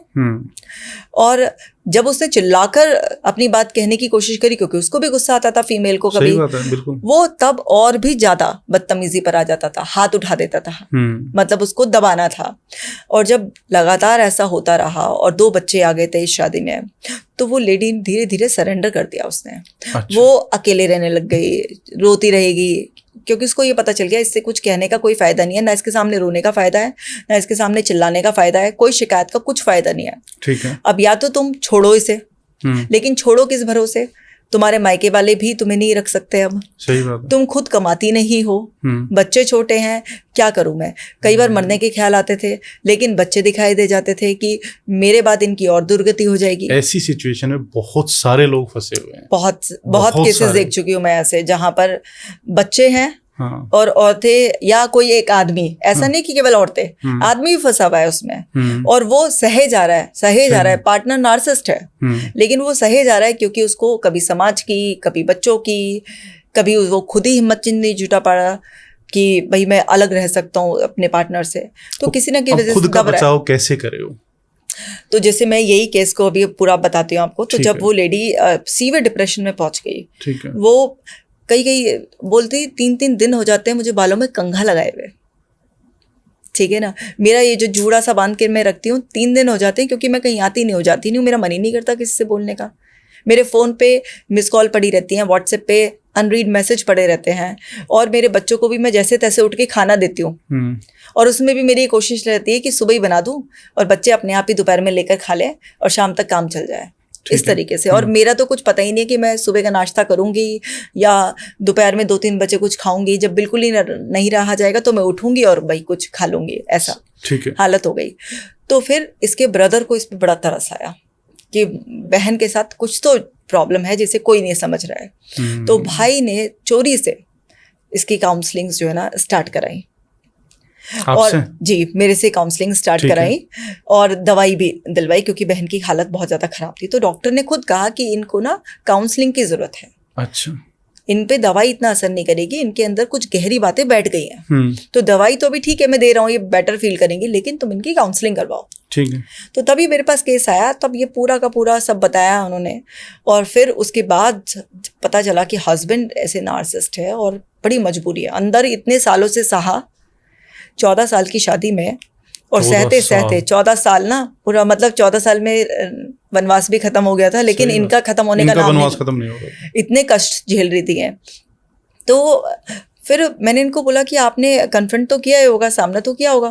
तब उन्होंने बताया कि जितना मैं सामना करने की कोशिश करती हूँ उस आदमी की, वो उतना ज्यादा बदतमीजी का लेवल बढ़ा देता है, और मैं उसे छोड़ना चाहती हूँ, क्योंकि मैं मन से तो उसे छोड़ चुकी हूँ। मन से तो मैडम हमारा तलाक हो चुका है, लेकिन मैं छोड़ क्यों नहीं पा रही हूँ, मैं कहाँ जाऊंगी। सही बात, एक दिन भी मेरा गुजारा नहीं है कि मेरा भाई ने काउंसलिंग तो करा दी है, लेकिन वो मुझे रख नहीं सकता। आपने स्टेप बाय स्टेप क्या सॉल्यूशन किया फिर उसका? तो फिर जब हमने ये देखा कि वो इंडिपेंडेंट बिल्कुल भी नहीं है, सबसे पहले तो हमारे सामने चैलेंज ये था उसको डिप्रेशन से बाहर लेकर आना। अच्छा, अब जो लेडी 3-3 दिन बालों में कंघा नहीं डाल रही है, वो खाने पीने का ध्यान नहीं रखती है, तो सबसे पहले तो बेसिक चीज़ पे ही उसको वापस से रूटीन पे लाया गया कि अगर आप चाहती हो कि आप इस नरक से बाहर निकल जाओ और आप अपने डिप्रेशन वाले फेज से भी बाहर निकल जाओ, आपकी कंडीशन और बदतर ना हो जाए कि डिप्रेशन इतना हावी हो जाए कि आपका दिमाग ही आपके खिलाफ खड़ा हो जाए और कहे कि जाओ दुनिया से। फिर आपको बच्चे भी नहीं रोक पाएंगे, बच्चों की ममता भी नहीं रोक पाएगी जब दिमाग किस तरीके से आप पर हावी होगा। तो अगर आप सच में अपने बच्चों से या अपनी जिंदगी से प्यार करती हैं तो पहले बेसिक सुधारो कि मन हो या ना हो, उठो टाइम पर, नहाओ धो, कुछ एक्सरसाइजेस करो, अपना खाना 2-3 टाइम अच्छे से खाओ। ये सोचो कि खुशी से भी नहीं खा रही हो ना, लेकिन जीने के लिए ये ज़रूरी है, क्योंकि तुम्हारे अंदर की जो केमिकल केमिस्ट्री बिगड़ गई है उसे सुधारने के लिए तुम्हारा मूवमेंट बहुत ज़्यादा ज़रूरी है। तुम्हारा उठकर नहाना धोना, अपने आप को एक नए एक्सपीरियंसेस देना, टाइम पे खाना और न्यूट्रिशन फूड खाना बहुत ज़्यादा ज़रूरी है, ताकि तुम्हारे शरीर में वो सब चीज़ें जाएंगी, तभी तो तुम्हारे अंदर वो केमिकल केमिस्ट्री। बेसिक्स पे काम करना शुरू किया, स्टेप 1। बेसिक, बिल्कुल बेसिक बहुत ज़रूरी है, क्योंकि पहले दिन किसी को पहाड़ तोड़ने के लिए थोड़ा ना ऐसा बोल देंगे, पहले तो सबसे पहले बेसिक ही सुधारने, क्योंकि बेसिक ही उसके लिए एक स्ट्रगल थी। उसने कहा मेरा मन ही नहीं करता मैं उठकर वॉक पर जाऊं। कोई भी अगर इस सिचुएशन में है ना, अगर कोई भी फंसा हुआ कहीं भी, तो ये स्टेप्स देखिए। स्टेप 1, बेसिक्स पे काम कीजिए, जैसे कि मैम बता रहे हैं। सबसे पहले बेसिक ही सुधारे जाते हैं। तो जब हमने उनको बेसिक सुधरवाए, उन्हें पता, उन्हें सब था। जो इंसान इतनी परेशानी में, उसे पता है कि मेरे लिए वॉक करना, मेडिटेशन करना सब जरूरी है, लेकिन अंदर से उसका मन नहीं करता। सही बात लेकिन हमने उसको ये समझाया कि ये तो बेसिक है, इसके बिना कुछ और आगे का हो ही नहीं सकता। और आपका मन बिल्कुल आपको रोकेगा, लेकिन आपको मन की नहीं सुननी है। आपके पास हमेशा एक पावर है, मन से ऊपर हो आप, तो मन में जो भरा हुआ है ना, वो जो गुस्सा भरा हुआ है, जो नाराजगी भरी हुई है, जो दुख भरा हुआ है, हम धीरे धीरे मन को हल्का करेंगे। तो हम उन्हें फिर कैथारसिस प्रोसेस में लेकर गए। अच्छा। मैंने उनकी हिप्नोथेरेपी करी, और हिप्नोथेरेपी में जब हम किसी पर्सन को एक ट्रांस स्टेट में डालते हैं, फिर हम उसको कमांड देते हैं कि रो, जो भी है अंदर से निकालो। किसी को अगर गालियां देने का मन है तो गालियां दो, किसी को भला बुरा कहना है, कुछ भी, रो, चीखो, चिल्लाओ, हाथ पैर चलाओ, जो मन है वो करो। और जब हम वो कमांड देते हैं तो इंसान एक स्टेट में पहुंच जाता है उसमें कि उसके अंदर जो भरा हुआ होता है ना, वो निकालता है, वो चीखता है, तड़फ तड़फ के रोता है, और जो भी वो बड़बड़ाता है उस टाइम पर हम उसको परमिशन देते हैं, आप बिल्कुल यहाँ पर सेफ हो, आप जितना ज़्यादा जोर से रोना है, कुछ भी बोलना है बोलो, ये बिल्कुल आपका सेफ स्पेस है। तो उस कैथारसिस प्रोसेस में जो मन में दबा हुआ होता है ना, आदमी एक बार बहुत खुल के रोता है, बड़बड़ा लेता है, बड़ी जोर जोर से। बहुत सारे लोग गालियां देते हैं, बहुत सारे लोग भला बुरा कहते हैं, हाथ पर चलाते हैं, मारते हैं, जैसे किसी को मार रहे हो इस तरीके से। तो उससे क्या होता है, मन हल्का होता है। अच्छा। तो हम कई सारी सिटिंग में ये पूरा का पूरा जो मन में भरा हुआ होता है वो खाली करवा देते हैं। ठीक है। अब मन पे से बोझ उतर गया, खाली हो गया मन, तो वो जो मन रोक रहा था वो रोकना बंद कर देता है। और फिर हम उसको बताते हैं जिंदगी, उससे बात कर कर कि जिंदगी कितनी खूबसूरत है। किसी एक आदमी के लिए आप जिंदगी नहीं गंवा सकते। सही बात। ठीक है, मनुष्य जीवन बहुत ही अनमोल है और तुम्हें मिला है तो इसकी कदर करो, वरना ये तुम्हारा कार्मिक अकाउंट। हल्का सा एक स्पिरिचुअल एंगल भी, अब सेकंड स्टेप पे सेल्फ लव पे आप लेके सेल्फ लव पर लेकर आ रहे हैं कि उसको ना एक थोड़ा सा हल्का सा इसमें ना एक कार्मिक एंगल जोड़ना इसलिए जरूरी हो जाता है साइकोलॉजी के साथ साथ, क्योंकि वो बात लोगों को समझ में आती है। लोगों की कंडीशनिंग हुई हुई है कि अगर आपने ये जो लाइफ पार्टनर से अपना कार्मिक अकाउंट सेटल नहीं किया, या आपने कोई एक्सट्रीम स्टेप ले लिया, आपने खुदकुशी कर ली, तो आपकी वो चेन ना कैरी रहेगी, आपको सुकून नहीं आएगा। क्योंकि आप देखो जितने भी शास्त्रों में लिखा है, जितने भी आप धर्म गुरु कहीं से भी सुनो, तो अपने जीवन को समाप्त करना बहुत बड़ा पाप है। सही बात। तो जीवन बहुत अनमोल है। एक आदमी से, एक रिश्ते से ऊपर देखो, और सबसे पहले खुद को भरो, खुद से प्यार करना, खुद की परवाह करना सीखो, खुद के अंदर मजबूती भरो, अपने आप को आत्मविश्वास से भरो। तो वो जो इंसान अपने आप को भूल बैठा होता है, उसे उससे मिलवाते हैं हम। क्या बात। और फिर वो जब अंदर से धीरे धीरे भरना शुरू कर देता है, अपने लिए जीना शुरू कर देता है, तो उस पर सामने वाले की बातों का असर ऑटोमेटिकली कम होना शुरू हो जाता है। और फिर हम देखते हैं कि अगर ये अर्निंग हैंड नहीं है, तो हम जो भी उसका बेस होता है, जैसे ये इस लेडी, ये पीजी थी, इन्होंने एमकॉम का रखा था, ठीक है, तो हम ना उनको कुछ ना कुछ उससे, उनके इंटरेस्ट से रिलेटेड, अगर वो इतने साल हो गए पढ़ाई छोड़े हुए, अब वो पढ़ाई में कुछ नहीं कर सकते, तो लेकिन कुछ तो हुनर होगा। जैसे इनको ना खाना बहुत बढ़िया बनाना आता था, उन्होंने बोला कुकिंग का चैनल स्टार्ट कीजिए आप अपना। ठीक है, आप कुकिंग का चैनल स्टार्ट कीजिए, सब लोग, इतना सारा चैनल्स हैं, आपका भी चलेगा। उन्होंने बोला मैडम इतने सारे चैनल ऑलरेडी हैं, तो क्या हुआ, आप भी बनाइए, आएंगे आपके पास भी, धीरे धीरे ग्रो करेगा।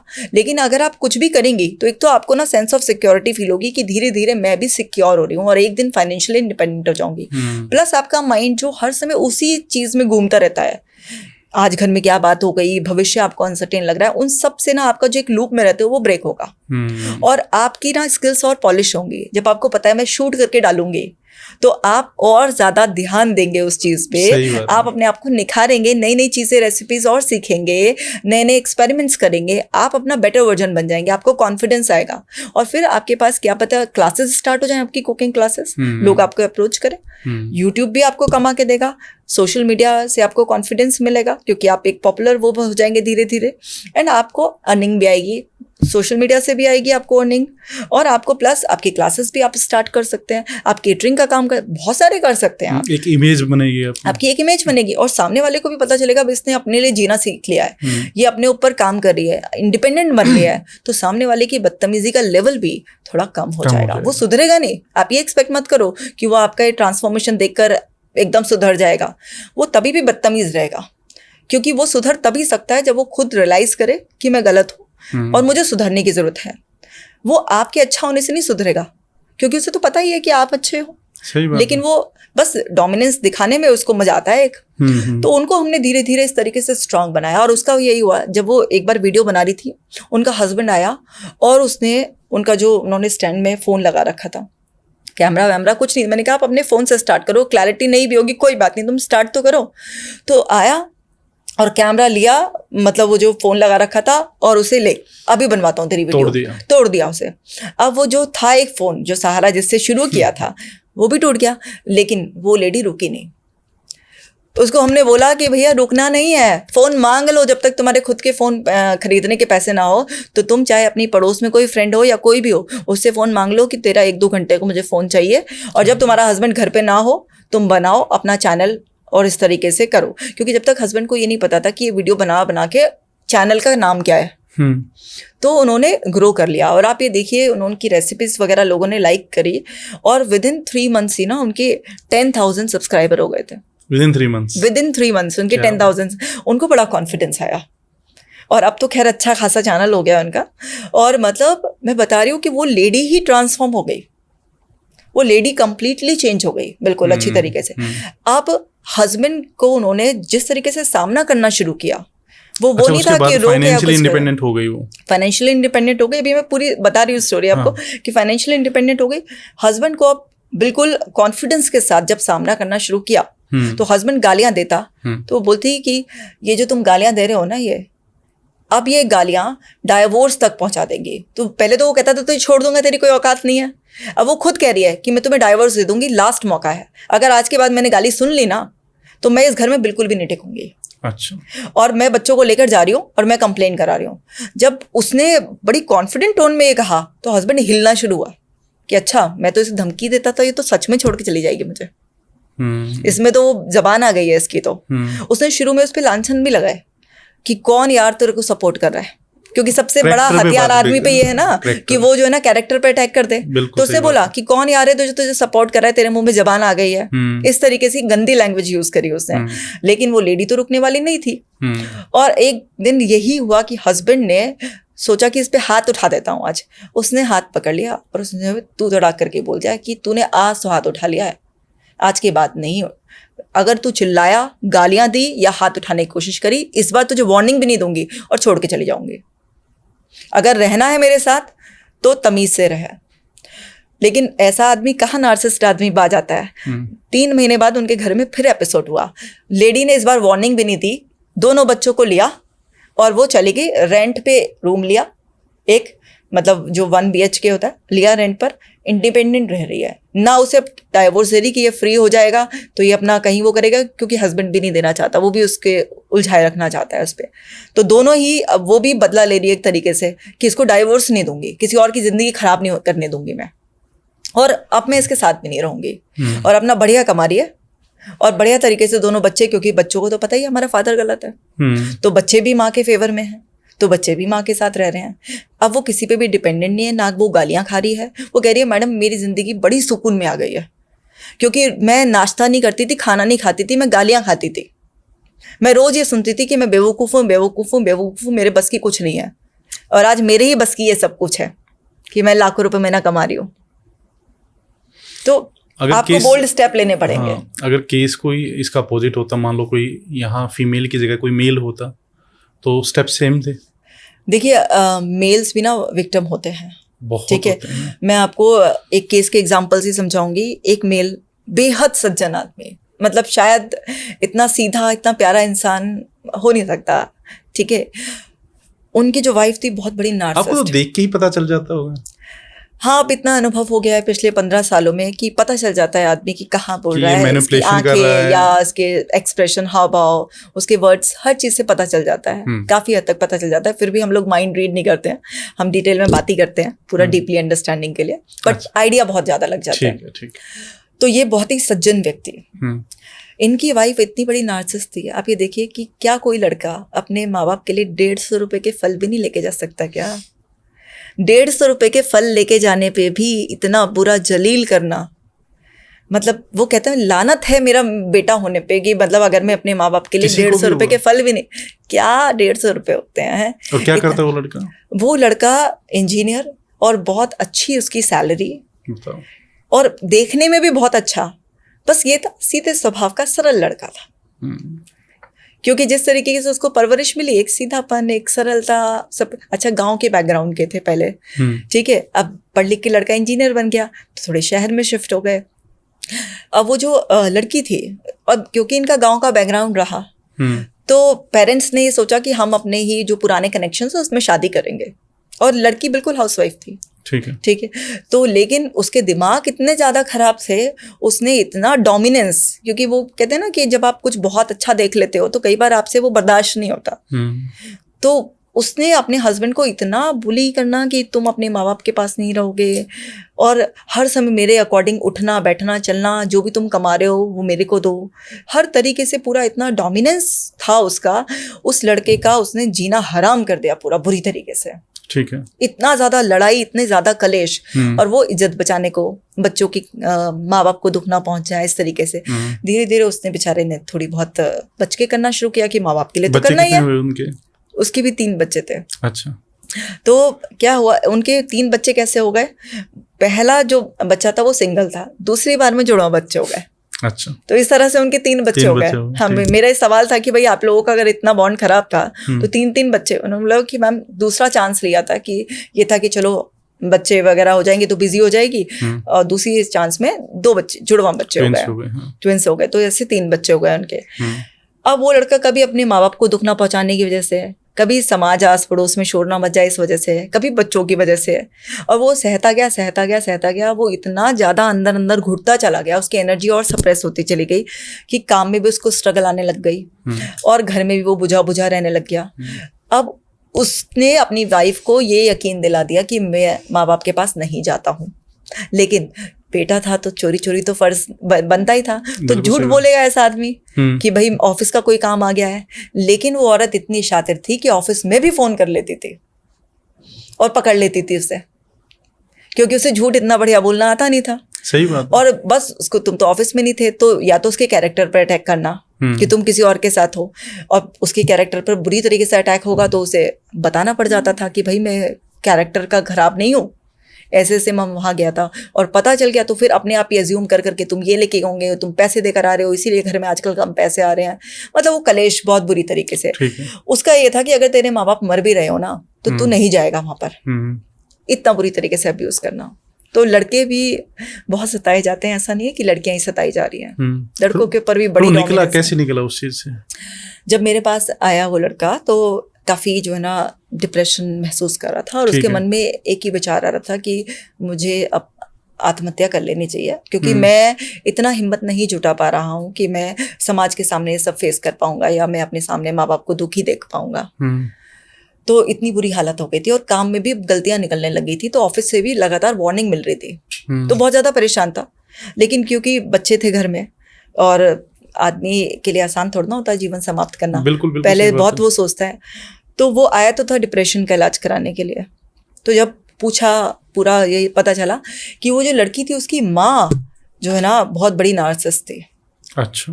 वो जो है ना अपनी लड़की को हमेशा, खुद भी उसने डोमिनेट करके रखा पूरे बचपन, और उसे सिखाया भी यही कि पति को तुम दबा के रखना। अगर उसके माँ बाप से, उसके बहन भाई से ज़्यादा तुमने मिलने दिया तो वो सारा का सारा उन्हीं को भरता रहेगा, और तुम्हारे हिस्से में कुछ नहीं आएगा, और तुम्हें काम कराएगा, नौकरानी बना देगा। इस तरीके की सीख थी मदर से लगातार। तो मदर से दिन में 85 बार बात होती थी उसकी, और मदर का ही कंट्रोल चलता था उसके घर में। वो लड़की इतना ज्यादा वो कहती थी कि मैं ना, अगर तूने मुझे छोड़ने की कोशिश किया, मेरे हिसाब से नहीं चला ना, तो फांसी लगा के तुझे फंसवा दूंगी। और उसकी माँ ने भी बोल रखा था इससे कि मैं अपनी लड़की को बोलूंगी कि तू फांसी लगा ले, और तुझे तो हम छोड़ेंगे ही नहीं। मतलब लड़के को ये धमकी दे रखी थी लड़की की माँ ने, अब लड़का क्या करे कि जो है ना, अगर तूने इसे, लड़की को मेरे छोड़ा या कुछ भी तूने ऐसा करा ना, तो मैं अपनी लड़की से कहूंगी कि फांसी लगा ले, और फिर देख तुझे हम कैसा नपवाएंगे कानून से। इतना ज्यादा डरा के रख रखा था। तो वो कहने को इंजीनियर, लेकिन क्योंकि वो बहुत सीधा, बहुत शांत स्वभाव का, मतलब, या हम ऐसा भी कह सकते हैं कि उसमें अपना कॉन्फिडेंस डेवलप नहीं हो पाया था उतना, तो इसलिए हमें इतना ज्यादा सीधा भी लग रहा है वो। ठीक है। लेकिन अपने लिए स्टैंड लेने की उसमें बिल्कुल भी पावर नहीं थी। और कुछ मजबूरियों का भी बोझ था, डर भी था बहुत ज्यादा कि कहीं ऐसा ना हो कि सच में मजाक मजाक में इस तरीके की हरकतें कर दें, और मैं और मेरे माँ बाप सारे जेल में सड़े, और बच्चों की भी जिंदगी बर्बाद हो जाए। कर भी देते हैं क्या नार्सिसिस्ट? मतलब इस लेवल पे कर देते कोई? डराते ज्यादा हैं। अच्छा। और कभी कभी कहते हैं ना कि वो नाटक करते करते रियलिटी कन्वर्ट हो जाए तो एक अलग बात है, लेकिन ये डराते हैं, नाटक ज्यादा होता है। हाँ, तो वो ना डरता था कि कहीं सच में अगर इसने ऐसा कर लिया तो मेरे माँ बाप का बुढ़ापा भी खराब हो जाएगा, क्या पता मेरे बहन और जीजा को भी लपेट लें इसमें, बच्चों की भी जिंदगी खराब, और मैं भी जेल में रहूंगा। तो वो बेचारा बहुत डर के रहता था, दबता था वो। तो जब वो मेरे पास आया तो अब उसके पास ये भी ऑप्शन नहीं था कि वो डाइवोर्स दे दे या उसे छोड़ दे। उसके पास ये भी ऑप्शन नहीं था क्योंकि उसने कह रखा था कि अगर तूने डाइवोर्स दिया या मुझे छोड़ा तो मैं फांसी लगाऊंगी। ये तो यानी कि वो क्या करे, तो उसको ये लगता था कि मैं ही मर जाता हूँ, बच्चों का जो होगा वो देखा जाएगा, मेरे माँ बाप पे भी कोई बात नहीं आएगी और कुछ भी नहीं होने का, क्योंकि मैं तो खुद ही जा रहा हूँ अपनी दुनिया से, तो मैं लिख के जाऊंगा। ये कहीं ना कहीं जो केस, जैसे अतुल सुभाष भी यही कह रहे थे, है ना, तो ये केस उसी तरीके से तो नहीं जा रहा। अगर मान लो ये आपके पास थेरेपी पे नहीं आता तो धीरे धीरे डिप्रेशन में जाके ये उस लेवल पे जाना था, उस एक्सट्रीम लेवल पे ये चला गया था, उस लेवल पर ये डिप्रेशन में आ गया था। हाँ। तो जब इससे बिल्कुल ही बर्दाश्त नहीं हो रहा था और इसके दिमाग में अक्सर आत्महत्या के विचार आने लगे थे, विचार बढ़ गए थे, तब इसने सोचा कि मैं जो है ना कंसल्ट करता हूँ। ठीक है। तो अब जब ये आया तो इसके पास डाइवोर्स लेने का, सेपरेट होने का कोई ऑप्शन नहीं था, तो इसलिए इसको ये लगता था कि मेरे को खत्म होना बहुत ज्यादा जरूरी है। तो हमने इसको बोला कि तुम्हारी ये जो सास और बीवी मिलकर धमकियां देती हैं, तुम्हारा तभी तो बुरा हो सकता है ना जब तुम्हारे पास कोई सबूत ना हो। अगर तुम्हारे पास कोई सबूत होगा कि तुम्हें कैसे टॉर्चर किया जा रहा है तो फिर तुम्हारे साथ कैसे बुरा हो जाएगा। सही बात है। ठीक है, तो उसको, उसके दिमाग में ये होशियारी करने की हिम्मत नहीं आ रही थी, जो उसको हिम्मत हमने दी कि अब वो जिस तरीके से तुम्हें अब्यूज करती है उसके सबूत इकट्ठा करने शुरू करो, जैसे रिकॉर्डिंग करना शुरू करो कि वो जितना बुरी तरह से तुम्हें गालियां देती है। वो रिकॉर्डिंग भी करेगा, फोन से ही करेगा, तो फोन तोड़ दिया जाएगा।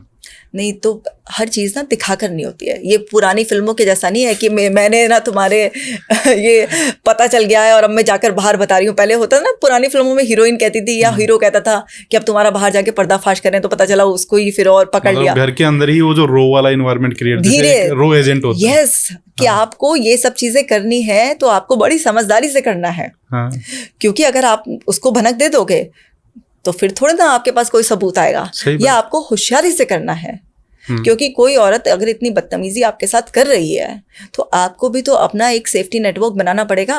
बिल्कुल, आपको भी तो कुछ लोगों को इन्वॉल्व करना पड़ेगा। आप कब तक घर की इज्जत करते रहोगे?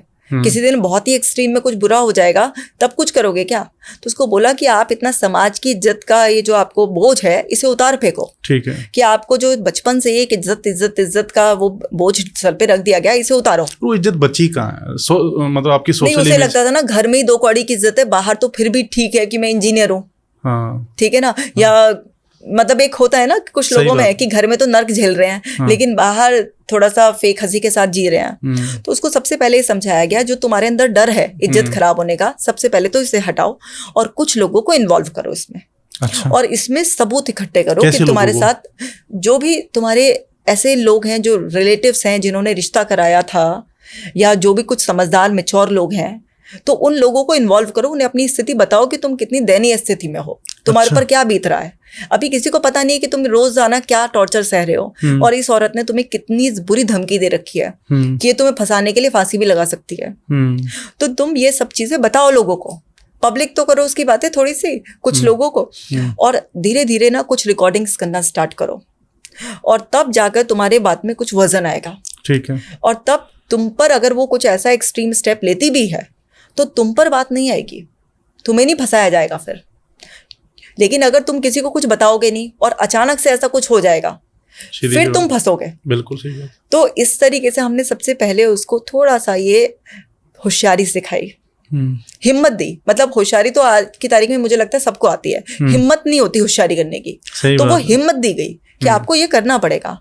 और फिर वो जो डिप्रेशन में था उसको धीरे धीरे वही बेसिक लौटाना और वो सारी जो थॉट प्रोसेस चलता था उसकी रीफ्रेमिंग कराना, उस जो हमारी साइकोथेरेपीज होती हैं उन सब का इन्वॉल्वमेंट, हिप्नोथेरेपी से बहुत हेल्प हुआ।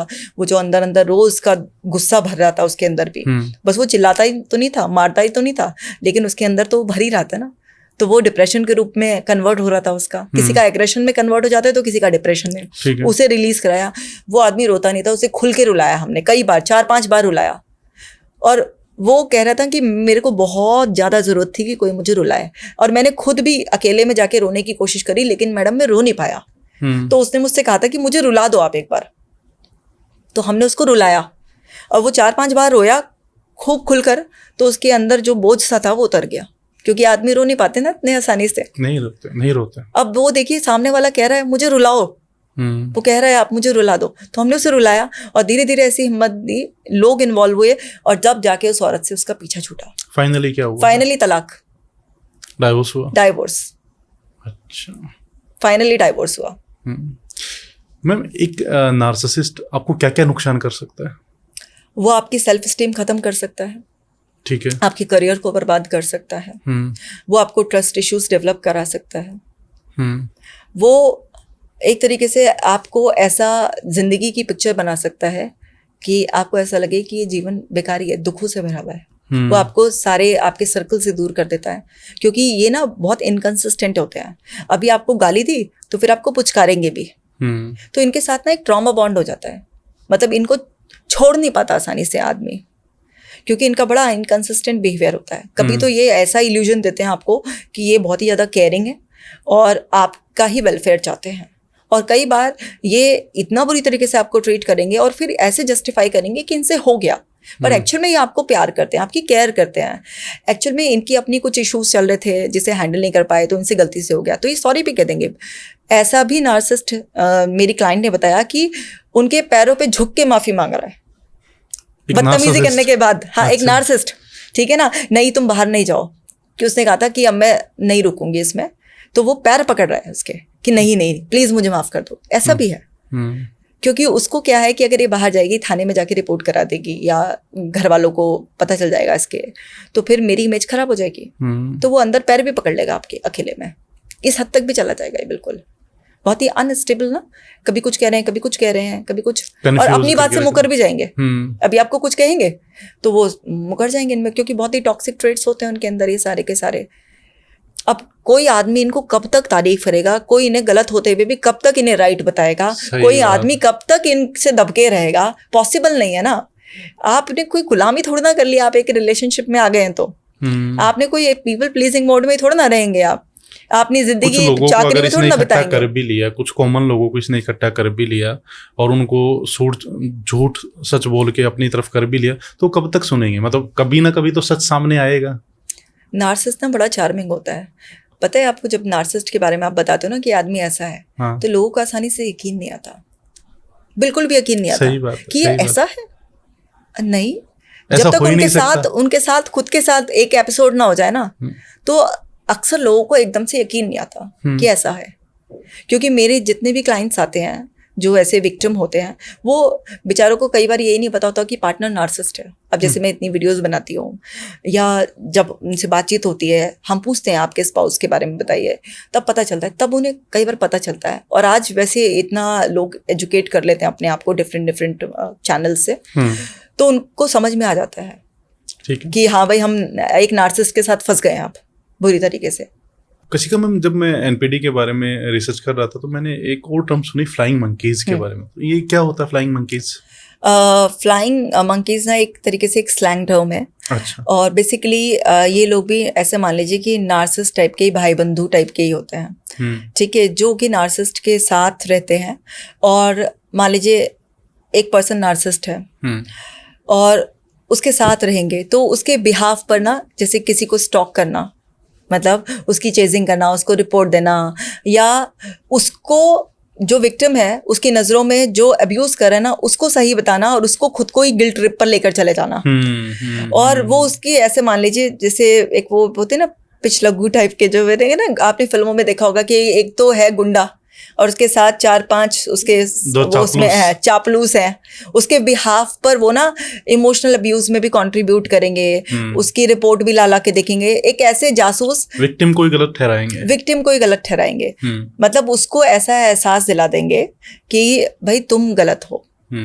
वो तो बहुत अच्छा है, देखो तुम्हारे लिए ना, तुम्हारे पीछे बहुत सोच रहा था, मैं बता रहा हूँ ना, मेरे से ये बात हुई थी, एटलीस्ट मेरा तो यकीन करो ऐसा। तो हाँ। मैं एक केस, आपने पूछा तो मुझे केस याद आ गया, तो मैं केस बताती हूँ। ये बड़ा इंटरेस्टिंग सा केस है। क्या हुआ कि ये लड़का बहुत बड़ा नार्सिसिस्ट था, ठीक है। अब इसने 3-4 ऐसे ही चाटुकार टाइप के जो लोग होते हैं ना, जो इसके लिए काम करते हैं इस तरीके से, वो पकड़ रखे थे इसने। तो ये जब भी अनमैरिड था तो ये घर में अपनी मदर को बहुत कंट्रोल करता था। इसको फीमेल्स को कंट्रोल करने में कुछ अलग ही मजा आता था। फादर को इसलिए कंट्रोल नहीं करता था क्योंकि इसके फादर भी बहुत ज़्यादा एग्रेसिव और बहुत ज़्यादा एब्यूसिव थे।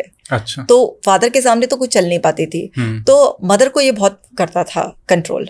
तो मदर पे भी पूरी डोमिनेंस बेटा होने के बावजूद भी दिखाता था कि आप कहाँ जा रही हो, ये आप साड़ी पहन के नहीं जाओगी, इस तरीके से उन आंटी के यहाँ जाने की ज़रूरत नहीं है, इस तरह से। तो घर वाले इससे पहले से परेशान थे और उन्हें भी पता था कि हमारे बेटे में कुछ तो दिमाग में प्रॉब्लम है, लेकिन फिर भी उन्होंने शादी कर दी।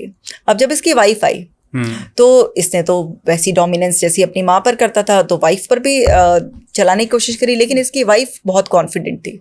अच्छा। तो उसने फर्स्ट डे से ही अपनी बाउंड्रीज सेट करने के लिए इसको बता दिया कि ये सब मेरे साथ नहीं चलेगा, कि मैं कहाँ जा रही हूँ हर बात की रिपोर्ट दूंगी, या मैं क्या पहन रही हूँ तो मैं हर बात की एकदम से रिपोर्ट दूंगी, ये सब कुछ नहीं होता। मेरी अपनी मर्जी है, शादी की है मुझसे, तो मेरी अपनी ये बाउंड्रीज हैं। तो उसने पहले दिन से ही इसको कन्फ्रंट करना स्टार्ट कर दिया। जो ये कहे उसको वही करना है जो उसको करना है। अच्छा। कि उसको विक्टिम नहीं बनना, क्योंकि वो बड़ी कॉन्फिडेंट लड़की थी। तो उसको ये था कि ये जो बोल रहा है ये गलत बोल रहा है, मैं 100% कॉन्फिडेंट हूँ। अब वो जो इसका दोस्त था, जो जिसे फ्लाइंग मंकी कह सकते हैं, जी जी, तो वो आया उससे बात करने के लिए और जो है ना उससे बोलने लगा कि तुम ना उसे बहुत गलत समझ रही हो। तुम लोगों के बीच में जो कॉन्फ्लिक्ट होता है ना, मेरे सामने आज बहुत रो रहा था और मैंने उसे बताया नहीं है कि मैं तुमसे मिलकर ये सब बातें कर रहा हूँ, लेकिन मेरा दोस्त है, मुझसे ना उसका दुख देखा नहीं जा रहा। अगर वो तुमसे कुछ कहता भी है तो थोड़ा तो रिस्पेक्ट करा करो, तुम्हारा हस्बैंड है, प्यार करता है तुमसे, केयर की वजह से ऐसा कह देता है। तो बाद में मुझसे बोल रहा था कि वो मुझे कितना गलत समझ रही है और मैं तो ये प्यार की, मैं तो ये केयर की वजह से कह रहा था और वो मुझे गलत समझती है। उसके दिमाग में उसने ये थॉट्स डालनी शुरू कर दी कि वो खराब नहीं है, वो बहुत अच्छा है, तुम ही उसे गलत समझ रही हो और तुम ही बाउंड्री चिल्ला रही हो और तुम ऐसा कर रही हो जैसे बिल्कुल ना एक एंटी है। भाई थोड़ा तो सुनो तुम उसकी बात। तो धीरे धीरे उसके 2-3 दोस्तों ने उस लड़की के दिमाग में, जो कि बहुत कॉन्फिडेंट थी और शुरू से अपनी बाउंड्री सेट करके चलना चाह रही थी, धीरे धीरे उस लड़की का भी दिमाग ऐसा कर दिया उन फ्लाइंग मंकीज ने कि ये जो है ना अपने ऊपर डाउट करने लग गई कि कहीं ऐसा तो नहीं है कि मैं ही ज़्यादा कॉन्फिडेंस के नाम पर या इंडिपेंडेंस के नाम पर और माई लाइफ माई रूल्स के नाम पर और बाउंड्रीज के नाम पर मैं अपनी शादी खराब कर बैठूंगी। तो इसने उसकी बात सुननी शुरू कर दी, क्योंकि वो तो उसके बिहाफ पर काम कर रहे थे। अब उनसे क्या बेनिफिट मिल रहा था? उनसे बेनिफिट उसको मिल रहा था क्योंकि खाने चाटने के लिए मिल रहा था। जो ऐसा दोस्त होते हैं ना, उनको सपोर्ट मिल रहा होता है कुछ ना कुछ। जी जी जी। तो वो तो उसके बिहाफ पर उसके एजेंट की तरह काम कर रहे थे। बेसिकली ये नार्सिसिस्ट के ऐसे मान लीजिए एक एजेंट की तरह काम करते हैं। इनमें भी एम्पैथी कम, वही थोड़े से ट्रेट्स होते हैं, लेकिन ये दूसरे के लिए जैसे इनको जॉब पे रख लिया हो किसी ने, ऐसे काम करते हैं ये। ठीक है। क्या क्या हेल्थ इश्यूज हो जाते हैं एक नार्सिसिस्ट के साथ रहने से? फिजिकल और मेंटल हर लेवल पर, इमोशनल लेवल पर होता है। आप बिल्कुल नंब भी फील कर सकते हो, आप बहुत ही ज़्यादा एग्रेसिव बन जाते हो, आपको फिजिकल कंप्लेंट्स जैसे कि बॉडी में पेन बहुत ज़्यादा बैठ जाता है, आपका कुछ भी करने का मन नहीं करता, आपके इंटरेस्ट चले जाते हैं, आपको लाइफ मीनिंगलेस लगने लग जाती है, आपको स्लीपिंग इश्यूज हो जाते हैं, आपको हर समय बॉडी में सोमेटिक एक एंजाइटी हो जाती है, यानी कि कभी हार्ट बीट बढ़े रहना, कभी आपको IBS हो जाता है, आपको पेट से रिलेटेड इश्यूज हो जाते हैं, डायबिटीज़, थायराइड से लेकर, अगर आप बहुत क्रॉनिक स्ट्रेस में रहोगे, इम्यूनिटी बहुत सप्रेस होगी, तो आप कैंसर तक का भी शिकार हो सकते हो। किसी भी लेवल पर कितना भी बड़ा डैमेज हो सकता है, आपको कुछ भी हो सकता है, आप रियलिटी से भी एकदम डिस्कनेक्ट हो जाते हो। मेरा एक सवाल है, क्या एक नार्सिसिस्ट, और ये काफ़ी आपसे लोग पूछते होंगे, क्या कभी ठीक नहीं हो सकता या कुछ चांसेस हैं ठीक होने के? देखिए, नार्सिसिस्ट ना अपने आप तो आता ही नहीं है, कभी भी हमारे पास डायरेक्ट नहीं आता है। मैंने आज तक पिछले 15 साल में सिर्फ 6 नार्सिसिस्ट जो खुद चल कर आए हैं मेरे पास कि हमारे को अपनी काउंसलिंग करानी है, हमें थेरेपिस्ट चाहिए, हमें चेंज होना है, और इसकी वजह से जो मेरे अंदर डिसऑर्डर है, इसकी वजह से मेरी लाइफ में बहुत स्ट्रगल है। नंबर कितना छोटा है, और मैं इतने केसेस देख चुकी हूँ। कितने केसेस? ठीक है ना, मतलब आप ये देखिए, सिर्फ 6 केसेस ऐसे हैं जो खुद चल कर आए हैं और कि मुझे अपनी पर्सनालिटी को चेंज करना है, अगर ये हो सकती है तो मैं रेडी हूँ, मैं आपको सपोर्ट करने के लिए रेडी हूँ। जब उनकी लाइफ में प्रॉब्लम आई, जैसे एक मेरे क्लाइंट का एग्जांपल देती हूँ, उसकी 2 शादियां खराब हो गई, उसकी किसी से भी कुछ ज़्यादा बनती नहीं थी, तो उसको एक ही दोस्त था जो उसको बिल्कुल जी हजूरी, वही फ्लाइंग मंकी की जब हम बात कर रहे थे, बिल्कुल जी हुजूरी वाला, उसके बिहाफ पर काम करना हर जगह, उसकी इमेज को करेक्ट करना, उसको सही करना, तो वैसे ही वो था। बाकी उसकी किसी से ऐसी कुछ खास बनती नहीं थी। 2 शादियां खराब हो चुकी थी, घर वाले भी उससे हाथ जोड़ चुके थे, और उसके जो ऑफिस के स्टाफ वगैरह थे वो सब भी उससे त्रस्त रहते थे, दुखी रहते थे। वो एकदम अकेला हो गया, उसको नींद आनी बंद हो गई। फिर उसने थोड़ा नशे का भी वो लिया, लेकिन नशे में भी उसको कोई सुकून नहीं मिला। पैसे के बल पर या जो अपना एक ऑरा मेंटेन कर रखा था उसके बल पर भी जो था वो कुछ टाइम चलता था लोगों के साथ, लेकिन लोग थोड़े टाइम पे समझ ही जाते थे कि ये नार्सिसिस्ट है, इसके साथ ईगो की बहुत बड़ी प्रॉब्लम है, इसे तो इससे दब के रहो, इसके अनुसार चलो तो सब ठीक है। और जैसे ही तुम अपने हिसाब से चलना शुरू करोगे तो ये तुम पर हावी होने की कोशिश करेगा या तुम में बहुत कमियां निकालेगा। तो उससे ना किसी की बन नहीं पाती थी। ठीक है। तो अब जब वो बहुत ही ज्यादा परेशान हो गया तो वो जो एक अकेलापन उसके अंदर उतर आया, उसकी वजह से उसे रियलाइज हुआ कि कहीं कुछ गड़बड़ तो नहीं है। तो उसने देखना शुरू किया कि भाई ऐसा होता है कि मेरे को बहुत स्ट्रॉन्ग आ जाती है कंट्रोल की, और मुझे ना ऐसा चाहिए होता है कि सब मेरे हिसाब से चले हैं, क्या ये कोई बीमारी है, डिसऑर्डर है, इस तरह से उसके सामने एक एनपीडी की वीडियो आ गई। ठीक है। तो तब उसे पता चला कि अरे ये तो जो बता रहे हैं तो मेरे अंदर है, मैं तो ऐसे ही करता हूँ, मेरी दोनों शादियाँ इसीलिए ख़राब हुई हैं, और जो मेरा किसी से बन नहीं पाता है वो इसीलिए होता है। फिर उसने अप्रोच किया कि ये डिसऑर्डर है, मुझे नहीं पता था कि ये डिसऑर्डर है। फिर हमने जब उसके बचपन में देखा कि आखिरकार ये कैसे बना, तो जब वो 3 साल का था तो मदर चली गई थी, 6 बहनें बड़ी थी, तो 6 बहनों ने एक्स्ट्रा पैम्परिंग करके जो है ना, उसने कभी ना ही नहीं सुनी थी। अच्छा। उसने कभी ना ही नहीं सुनी थी अपने जीवन में, क्योंकि उसको हमेशा हाँ ही सुना था, और उसको हमेशा से खूब उसकी तारीफें करके कि वो बहुत अच्छा स्मार्ट दिखता है, सुंदर दिखता है। छोटे बच्चे सुंदर होते हैं शुरू से ही उसको। और 6 बहनों का भाई, और माँ 3 साल की उम्र में चली गई थी, फादर थे उसके, तो वो बिल्कुल हाथों हाथों, और अच्छा खासे पैसे वाले लोग। तो वो ना कभी यही नहीं समझ पाया लाइफ में एडजस्टमेंट की क्या वैल्यू होती है, या कभी ना भी सुनने को मिल सकता है, या दूसरे वाले की भी इच्छाओं का, उसकी भी जो उसका एक पर्सनल स्पेस है उसका भी रिस्पेक्ट रखना होता है। उसे पता ही नहीं था ये सब चीज़ें, क्योंकि उसने तो हमेशा हाँ ही सुनी, जो उसके मुंह से निकला वो उसको मिल गया, और सब उसके अकॉर्डिंग चलते थे। क्योंकि 6 लड़कियों पे लड़का पर से माँ चली गई तो उसके अकॉर्डिंग सब था। तो उसको दुनिया की जो पिक्चर मिली, उसको ये मिली पिक्चर कि शायद ऐसा ही होता है कि सब लोग ये है मुझे सर्व करने के लिए, मुझे फीड करने के लिए बने हैं। मतलब मैं इंपॉर्टेंट फिगर हूँ, तो जो भी मेरे सर्कल में है या होना चाहिए वो मेरे अकॉर्डिंग चलेगा। ठीक है। मतलब उसका परम धर्म होना चाहिए मेरी सेवा करना, मेरी हाँ में हाँ मिलाना। ये जो 6 केसेस है इनमें से कितने ठीक हुए? देखिए, जो अपने आप आता है और जो पूरा सरेंडर करता है, शुरू में ना इनका उथल पुथल बहुत होता है, क्योंकि इनको समझाने में बहुत टाइम लगता है। तो अब जो है ना, सामने से कोई खुद आ रहा है और वो ठीक होने का इच्छुक है, तो वो अपने अंदर परिवर्तन करेगा। लेकिन जो इतने सालों की कंडीशनिंग हो गई है उसकी, वो बीच बीच में उसको ना उसके पुराने पैटर्न्स भी खींचेंगे। बट ये काफ़ी हद तक इतने नॉर्मल हो जाते हैं कि इनके साथ रहना पॉसिबल हो पाता है। और जैसे ये वाला जो मैं पर्टिकुलर केस बता रही हूँ, ये तो ऑल टुगेदर बिल्कुल ही डिफरेंट पर्सनालिटी हो गए। मतलब आप ये देखिए कि अब जो इनकी 3rd मैरिज हुई, क्योंकि जब मेरे साथ थे ट्रीटमेंट में तकरीबन 1.5 साल मेरे साथ रही है, तो उसी दौरान इनकी जो 3rd मैरिज थी उन्होंने वो भी कर ली, क्योंकि अच्छे खासे परिवार से थे, हैंडसम दिखते थे, तो इनको मिल भी जाता था कोई ना कोई। तो वो जब अब वो मतलब लड़की बोलने लगी कि मैं जब इसको डेट करती थी और अब जो है ये बंदा, ये बिल्कुल ही कंप्लीटली चेंज है। अब वो जो पहले था कि हर समय टोका टाकी, रोका रोकी, बस मैं ही मैं हूँ सब कुछ, या मैं अगर फ्री हूँ तो तुम भी कहीं मत जाओ, यहीं पर बैठो, मेरे अकॉर्डिंग ही सब कुछ चले, वो सब चीज़ें मतलब बिल्कुल ही चेंज हो गए। और एम्पैथी भी डेवलप हो गई, सामने वाले को उसका स्पेस भी देना, उसके मी टाइम की भी रिस्पेक्ट करना, अपने वी टाइम को भी बड़े अच्छे से एंजॉय करना। जो सब ऑटोमेशन पे काम चल रहा था कि बस ऑफिस नहीं जाके मेरा तो इतना मंथली इतने लाखों का आता है तो मुझे क्या करना है, या गए तो बस डोमिनेंस दिखा दी स्टाफ पर, वो सब भी ऑल टुगेदर बिहेवियर चेंज हो गया। एक मैम एक कॉन्सेप्ट चल रहा है लॉ ऑफ अट्रैक्शन मैनिफेस्टेशन, और उसी में एक टर्म है होपोनोपोनो, कुछ ऐसा है ना। तो वो एक प्रेयर है, और उससे मैंने ये भी सुना है कि बहुत ज़्यादा जो पागल लोग थे वो भी ठीक हुए। क्या ये जो प्रेयर है होपोनोपोनो, इससे एक नार्सिसिस्ट ठीक हो सकता है? देखिए होपोनोपोनो क्योंकि वो तो विक्टिम को करना हाँ, पड़ेगा, है ना? हाँ, एक हवाइन प्रेयर है और ऐसा कहा जाता है कि मेंटल असाइलम में डॉक्टर ने अपने पेशेंट्स के लिए किया था और डॉक्टर पर्सनली मिला भी नहीं था उन पेशेंट्स से और उन्होंने प्रेयर कर कर ही उन्हें हील कर दिया था।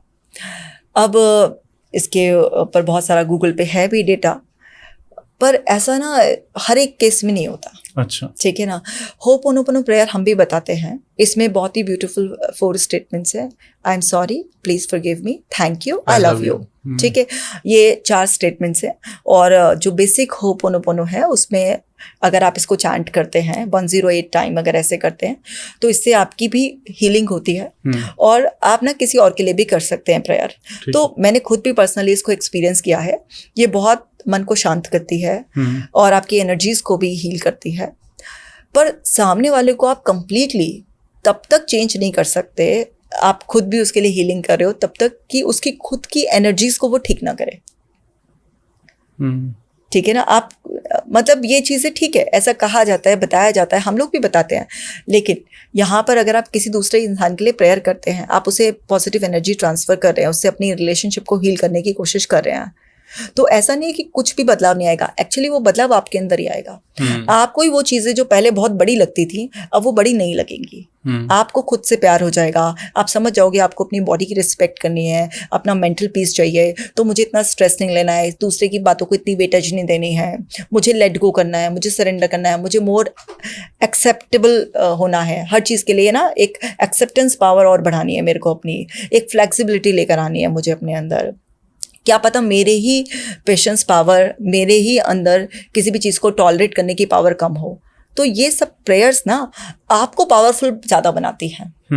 लेकिन लॉ ऑफ अट्रैक्शन में कोई भी प्रेयर, चाहे वो होपोनोपोनो हो या कोई भी, ऐसी कोई प्रेयर नहीं है, कुदरत ने ऐसा कोई इंतज़ाम नहीं किया कि जिससे आप सामने वाले की लाइफ में कोई बड़ा चेंज कर दोगे या कोई चीज़ उसको अट्रैक्ट कर लोगे या उसमें बैठे बैठाए कोई भी चीज़ करेक्ट कर लोगे। क्योंकि ऐसा होता नहीं है। कहने में तो कोई बहुत सारे पॉडकास्ट में बोल दे या कुछ ऐसा है, लेकिन बेसिकली ऐसा होता नहीं है। आपके ऊपर सारी चीज़ें बहुत अच्छे से काम करती हैं।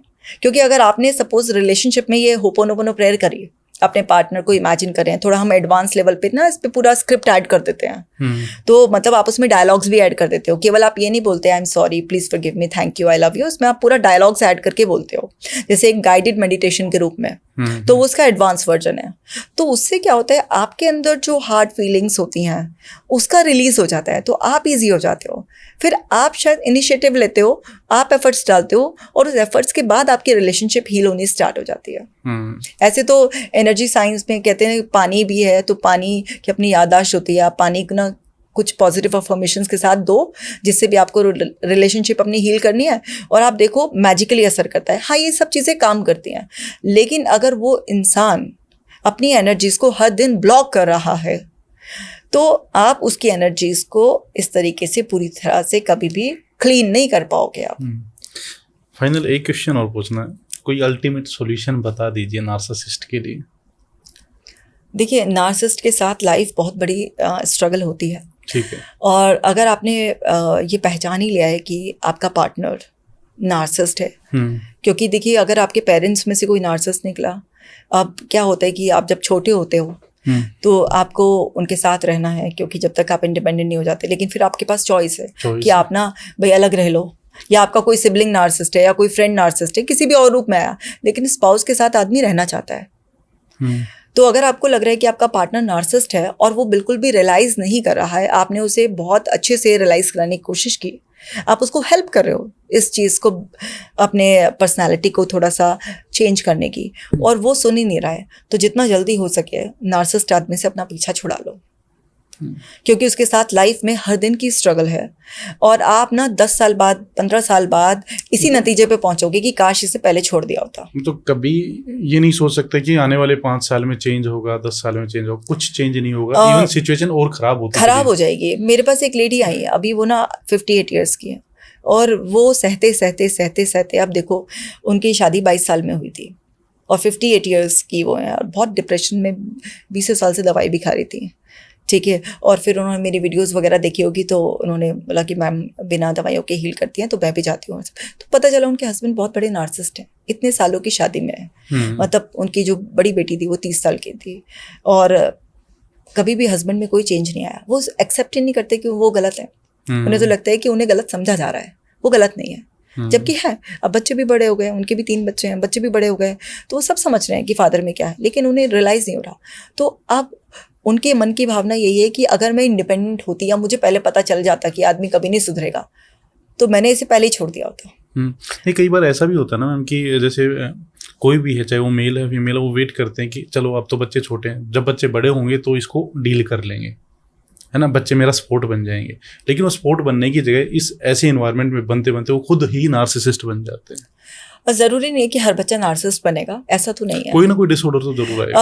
हाँ, उसकी डेफिनेटली उसकी सेल्फ स्टीम पर भी अटैक हो सकता है, उसका कॉन्फिडेंस जा सकता है, उसे एंग्जाइटी भी पकड़ सकती है, वो डिप्रेशन में भी जा सकता है अगर उसके साथ बहुत अब्यूज हो रहा है। इस वजह से कुछ ना कुछ तो उसकी स्ट्रगल होगी, मेंटल हेल्थ प्रॉब्लम तो उसको कुछ ना कुछ आएगी। ठीक है, अब वो किस लेवल पर आएगी वो हर घर की अलग कहानी है। लेकिन आप नतीजे पे नार्सिसिस्ट के साथ बहुत सालों तक रहने के बाद इसी नतीजे पर पहुंचोगे कि इस आदमी या औरत से, कोई भी हो सकता है, वो पहले ही पीछे छुड़ा लिया जाता तो ज़्यादा सही रहता। क्योंकि ऐसे लोग बदलते नहीं हैं। इनके साथ आप ना एक बीमारी वाला जीवन, एक नीरसता वाला जीवन, कहीं ना कहीं कॉम्प्रोमाइज लाइफ जीते हो, या फिर आप अपने पार्टनर के होते हुए भी बिल्कुल ऐसे जैसे कि एक मजबूरी में आप रह रहे हो एक घर में, लेकिन आपका किसी से कोई लेना देना नहीं है, तो वो भी ज़िंदगी जीने का एक मतलब अच्छा तरीका नहीं होता बहुत ज़्यादा। तो किसी भी ऐसी मैरिज में फंसे रहने से बेटर ये है कि आप आराम से अलग हो जाओ और अपने आप को भी प्रोटेक्ट करो अच्छे से, अपने बच्चों को भी प्रोटेक्ट करो। क्योंकि अगर बच्चों की खातिर भी आप साथ में हो तो बच्चों पे कौन सा बड़ा अच्छा असर पड़ रहा है। बच्चे भी तो रोज़ाना या तो आपकी लड़ाई झगड़े कलेश देख रहे हैं, या फिर वही देख रहे हैं पेरेंट्स एक जगह रहते हुए भी बिल्कुल आइसोलेटेड है, एक दूसरे से मतलब नहीं रखते हैं। तो दोनों ही केस में उनके ऊपर तो नेगेटिव इम्पैक्ट पड़ रहा है, और उनके अंदर रिलेशनशिप की जो पिक्चर है वो बहुत ही गलत बन रही है। उनको खुद की रिलेशनशिप में स्ट्रगल होगा, उनको खुद ना ट्रस्ट इश्यूज होंगे, कोई डोमिनेट करना चाहेगा, कोई पूरा कंट्रोल लेना चाहेगा, कोई एक्सट्रीम एग्रेसिव बन जाएगा, किसी भी तरीके से ज़्यादा प्रोटेक्टिव बन जाएगा। बताइए, जैसे सेपरेशन अगर करना भी है तो क्या पूरा प्लान करके करना चाहिए या तुरंत एक्शन लेना चाहिए? जैसे मान लो कोई इंडिपेंडेंट नहीं है, ठीक है, वो डिपेंडेंट है सामने वाले पर्सन पे, तो उसको 1-2 साल वेट करना चाहिए कि जब तक मैं अपना आपको इंडिपेंडेंट नहीं बना लेता तब तक मुझे साथ ही रहना चाहिए, उसके बाद मुझे सेपरेट होना चाहिए? देखिए, बात यह है ना कि आप ना एकदम इमोशंस में आकर अलग हो जाओ, लेकिन जब रियलिटी आपके सामने एक आध दिन में ही आएगी, एक सही बात है, तो फिर वो रियलिटी जिस तरह से आपको हिट करेगी ना, वो आपके लिए और स्ट्रगल हो जाएगा। क्योंकि ना आपको वर्बल इमोशनल सपोर्ट देने वाले शब्दों के जरिए बहुत लोग होंगे, लेकिन आपको जब फाइनेंशियल सपोर्ट की नीड होगी तो वो बहुत ही कम हाथ होते हैं। और ऐसा तो है नहीं ना कि किसी ने आपको सपोज कीजिए फाइनेंशियल सपोर्ट भी दे दिया, शुरुआती महीने में आपको 50,000 भी दे दिए, लेकिन वो कब तक चलेंगे ना पैसे। और दूसरी बात है कि आप ऐसा तो है नहीं कि खुद ही कमाने लग जाओगे एकदम इतना। तो हम हमेशा बोलते हैं कि हाँ, आपके साथ ये सब एक टॉक्सिक एनवायरनमेंट में रह रहे हो, आप एक टॉक्सिक रिलेशनशिप में हो, इतना अब्यूज चल रहा है, लेकिन आप पहले धीरे धीरे अपने आप को स्ट्रांग बनाओ, अपने आप को हील तो करो, और फिर प्लान्ड वे में इस इंसान से अलग हो आप। क्योंकि बहुत बुरी कंडीशन हो सकती है एकदम से, अगर आप गुस्से में निकल गए तो। मतलब ऐसा मेरी एक क्लाइंट के साथ हो गया है। उन्होंने बोला था कि मैं ना आज चाहे ट्रक के नीचे आ जाऊंगी, लेकिन मैं ना निकल जाऊं। वो निकल गई थी घर से बिल्कुल, लेकिन रात भर वो जहाँ जिस पार्क में एक बेंच पर बैठी रही, उसके बाद उनकी खुद के मदर और फादर ने उनको बहुत भला बुरा कहा। वो तो गुस्से में निकल गई थी, उन्होंने कोई गलत काम नहीं किया, ठीक है ना। और एक अकेली औरत के लिए एक पार्क में कितना डर के, उन्होंने बताया कि मैंने कितना डर के पूरी रात गुजारी होगी। सन्नाटा ना आपको टॉर्चर करने लग जाता है, अंधेरा, ठीक है ना, कभी एक लेडी के लिए। लेकिन उन्होंने बोला कि बिना सोए मैं रात भर जो वहां पर बैठ के मैंने, कि मेरे को ये था कि रात में या तो भगवान मुझे मार दो, कोई मुझ पर अटैक कर दे। उन्होंने इतना भी कहा, मुझे बड़ा दुख हो रहा है कहते हुए भी, उन्होंने बोला कि कोई आए और मेरा रेप करके मेरा खून कर दे, वो ज्यादा सही है। तो अगले दिन जब वो अपने घर पहुंची, क्योंकि उस टाइम तो वो निकल गई, माँ बाप के पास भी नहीं गई, जब ढूंढ मची कि क्या है, तो जब वो अपने घर पहुंची, उन्होंने कहा मैं इस आदमी के पास नहीं जाऊंगी, मैं जाऊंगी माँ बाप के पास। तो माँ बाप ने ही सबसे पहले उनको इस तरीके से वो करा कि रात भर तू कहाँ थी, किसके पास थी। क्या क्या क्या ही बोल एक औरत ये कह रही है कि कोई मतलब मेरा रेप करके मुझे मार दे, बताइए, सोचिए उसकी कितनी बुरी स्थिति होगी। तो बहुत बहुत दुख तकलीफ है। जो भी इस पॉडकास्ट को देख रहे हैं उनके लिए कोई मैसेज देना चाहें आप? क्योंकि आज हम नार्सिसिस्ट के बारे में बात कर रहे हैं, तो मेरा एक बहुत ही क्लियर स्ट्रॉन्ग मैसेज है, आपकी ज़िंदगी बहुत प्रीशियस है। ना इसे समाज के नाम पर कुर्बान कीजिए, ना किसी परिवार बच्चों के किसी भी नाम पर मत करिए। आपको भगवान ने यहाँ पर जीने के लिए भेजा है और आप हर तरीके से सक्षम हैं। अपने आप को पहचानिए, पहले खुद की इज्जत कीजिए, खुद को इस लायक बनाइए। और अगर आप किसी भी वजह से ऐसे आदमी के साथ फंस गए या किसी और ऐसी औरत के साथ फंस गए हैं, तो आप बिल्कुल अलग हो जाइए। आत्मसम्मान से, खुशी से आपको जीने का अधिकार है। अपने लिए स्टैंड लीजिए। यकीन मानिए, आपके लिए कोई दूसरा स्टैंड नहीं लेगा। सब आपको या तो कॉम्प्रोमाइज़ करने की सलाह देंगे कि ये तो सभी के उसमें होता है, या उसको बताएंगे कि अरे गुस्सा है लेकिन प्यार भी तो करता है। कोई इंसान ऐसे ही वो फ्लाइंग मंकी की तरह किसी को उसकी बिहेवियर को जस्टिफाई करने आ जाएगा। वो रोल कोई भी निभा सकता है। वो हो सकता है आपकी माँ भी निभा दे उस फ्लाइंग मंकी का रोल, कभी उसका दोस्त निभा देगा, कभी कोई रिश्तेदार निभा देगा। पर आपको ये समझना है कि हर चीज़ की ना एक हद होती है। अगर आप अपने आप को दबाते रहे, जब वो आपकी सीमा पूरी हो जाएगी ना, तो आप इतनी बुरी तरीके से ब्लास्ट होगे और हो सकता है आप उस स्टेज पर पहुंच जाओ जहां पर फिर आप अपने लिए स्टैंड लेने लायक भी ना बचो। तो वो नौबत मत आने दो। ज़िंदगी बहुत अनमोल है। समय रहते ही वो सारे के सारे जो एक अलार्मिंग साइन होते हैं ना, उन्हें पकड़कर शुरुआत में ही एक बोल्ड स्टेप ले लो। क्योंकि जिसके लिए भी आप कॉम्प्रोमाइज़ करोगे, सेक्रीफाइस करोगे, वो बाद में पता है क्या बोलेगा, तुमने अगर ना बोल्ड स्टेप लिया होता ना, हमने तो तुम्हारा साथ दे दिया होता, लेकिन तुम में हिम्मत नहीं थी। हम क्या करते, नहीं तो हम कभी का डाइवोर्स करा देते, हम तो कभी का ये कर देते। बाद में लोग ऐसे बोलते हैं। डॉक्टर कशिका, मतलब आपने ना स्टेप बाय स्टेप एक एक चीज़ बताई है, और मुझे लगता है कि कोई अगर इस पॉडकास्ट को भी देख लेगा और वो अगर इस तरीके की सिचुएशन में फंसा हुआ है तो उसको सोल्यूशन मिल गया होगा, उसको क्या करना है उसको समझ आ गया होगा। आपने इतना समय दिया, थैंक यू सो मच। और मतलब इतना ज़बरदस्त आप काम कर रहे हैं, मतलब लाखों जिंदगियां आप बचा रहे हैं, है ना। उनको उनकी सेल्फ इमेज दोबारा से दे रहे हैं, उनको सेल्फ रिस्पेक्ट दोबारा से दे रहे हैं। और बहुत सारा जो टैलेंट है हिंदुस्तान का इस बड़ी समस्या में फंस के कहीं ना कहीं वो डाउन होता जा रहा है, लेकिन आप उनको उभारने का काम कर रहे हैं। मतलब सैल्यूट बनता है आपको। थैंक यू सो मच जो आप काम कर रहे हैं। और इसका पार्ट 2, अगर आपको ये पॉडकास्ट अच्छा लगा, इसमें आपको वैल्यू मिली, तो इसका पार्ट 2 हम ज़रूर लेके आएंगे। हम पूरी सीरीज़ शुरू करेंगे, लेकिन पहले आप इस पॉडकास्ट को वायरल कीजिए। आपके कमेंट्स मैं भी पढ़ूंगा और डॉक्टर कशिका जैन भी पढ़ेंगी। आप कितने अच्छे अच्छे कमेंट्स करते हैं, और हम बहुत सारे पॉडकास्ट लेके आने वाले हैं मैम के साथ में। Thank you so much.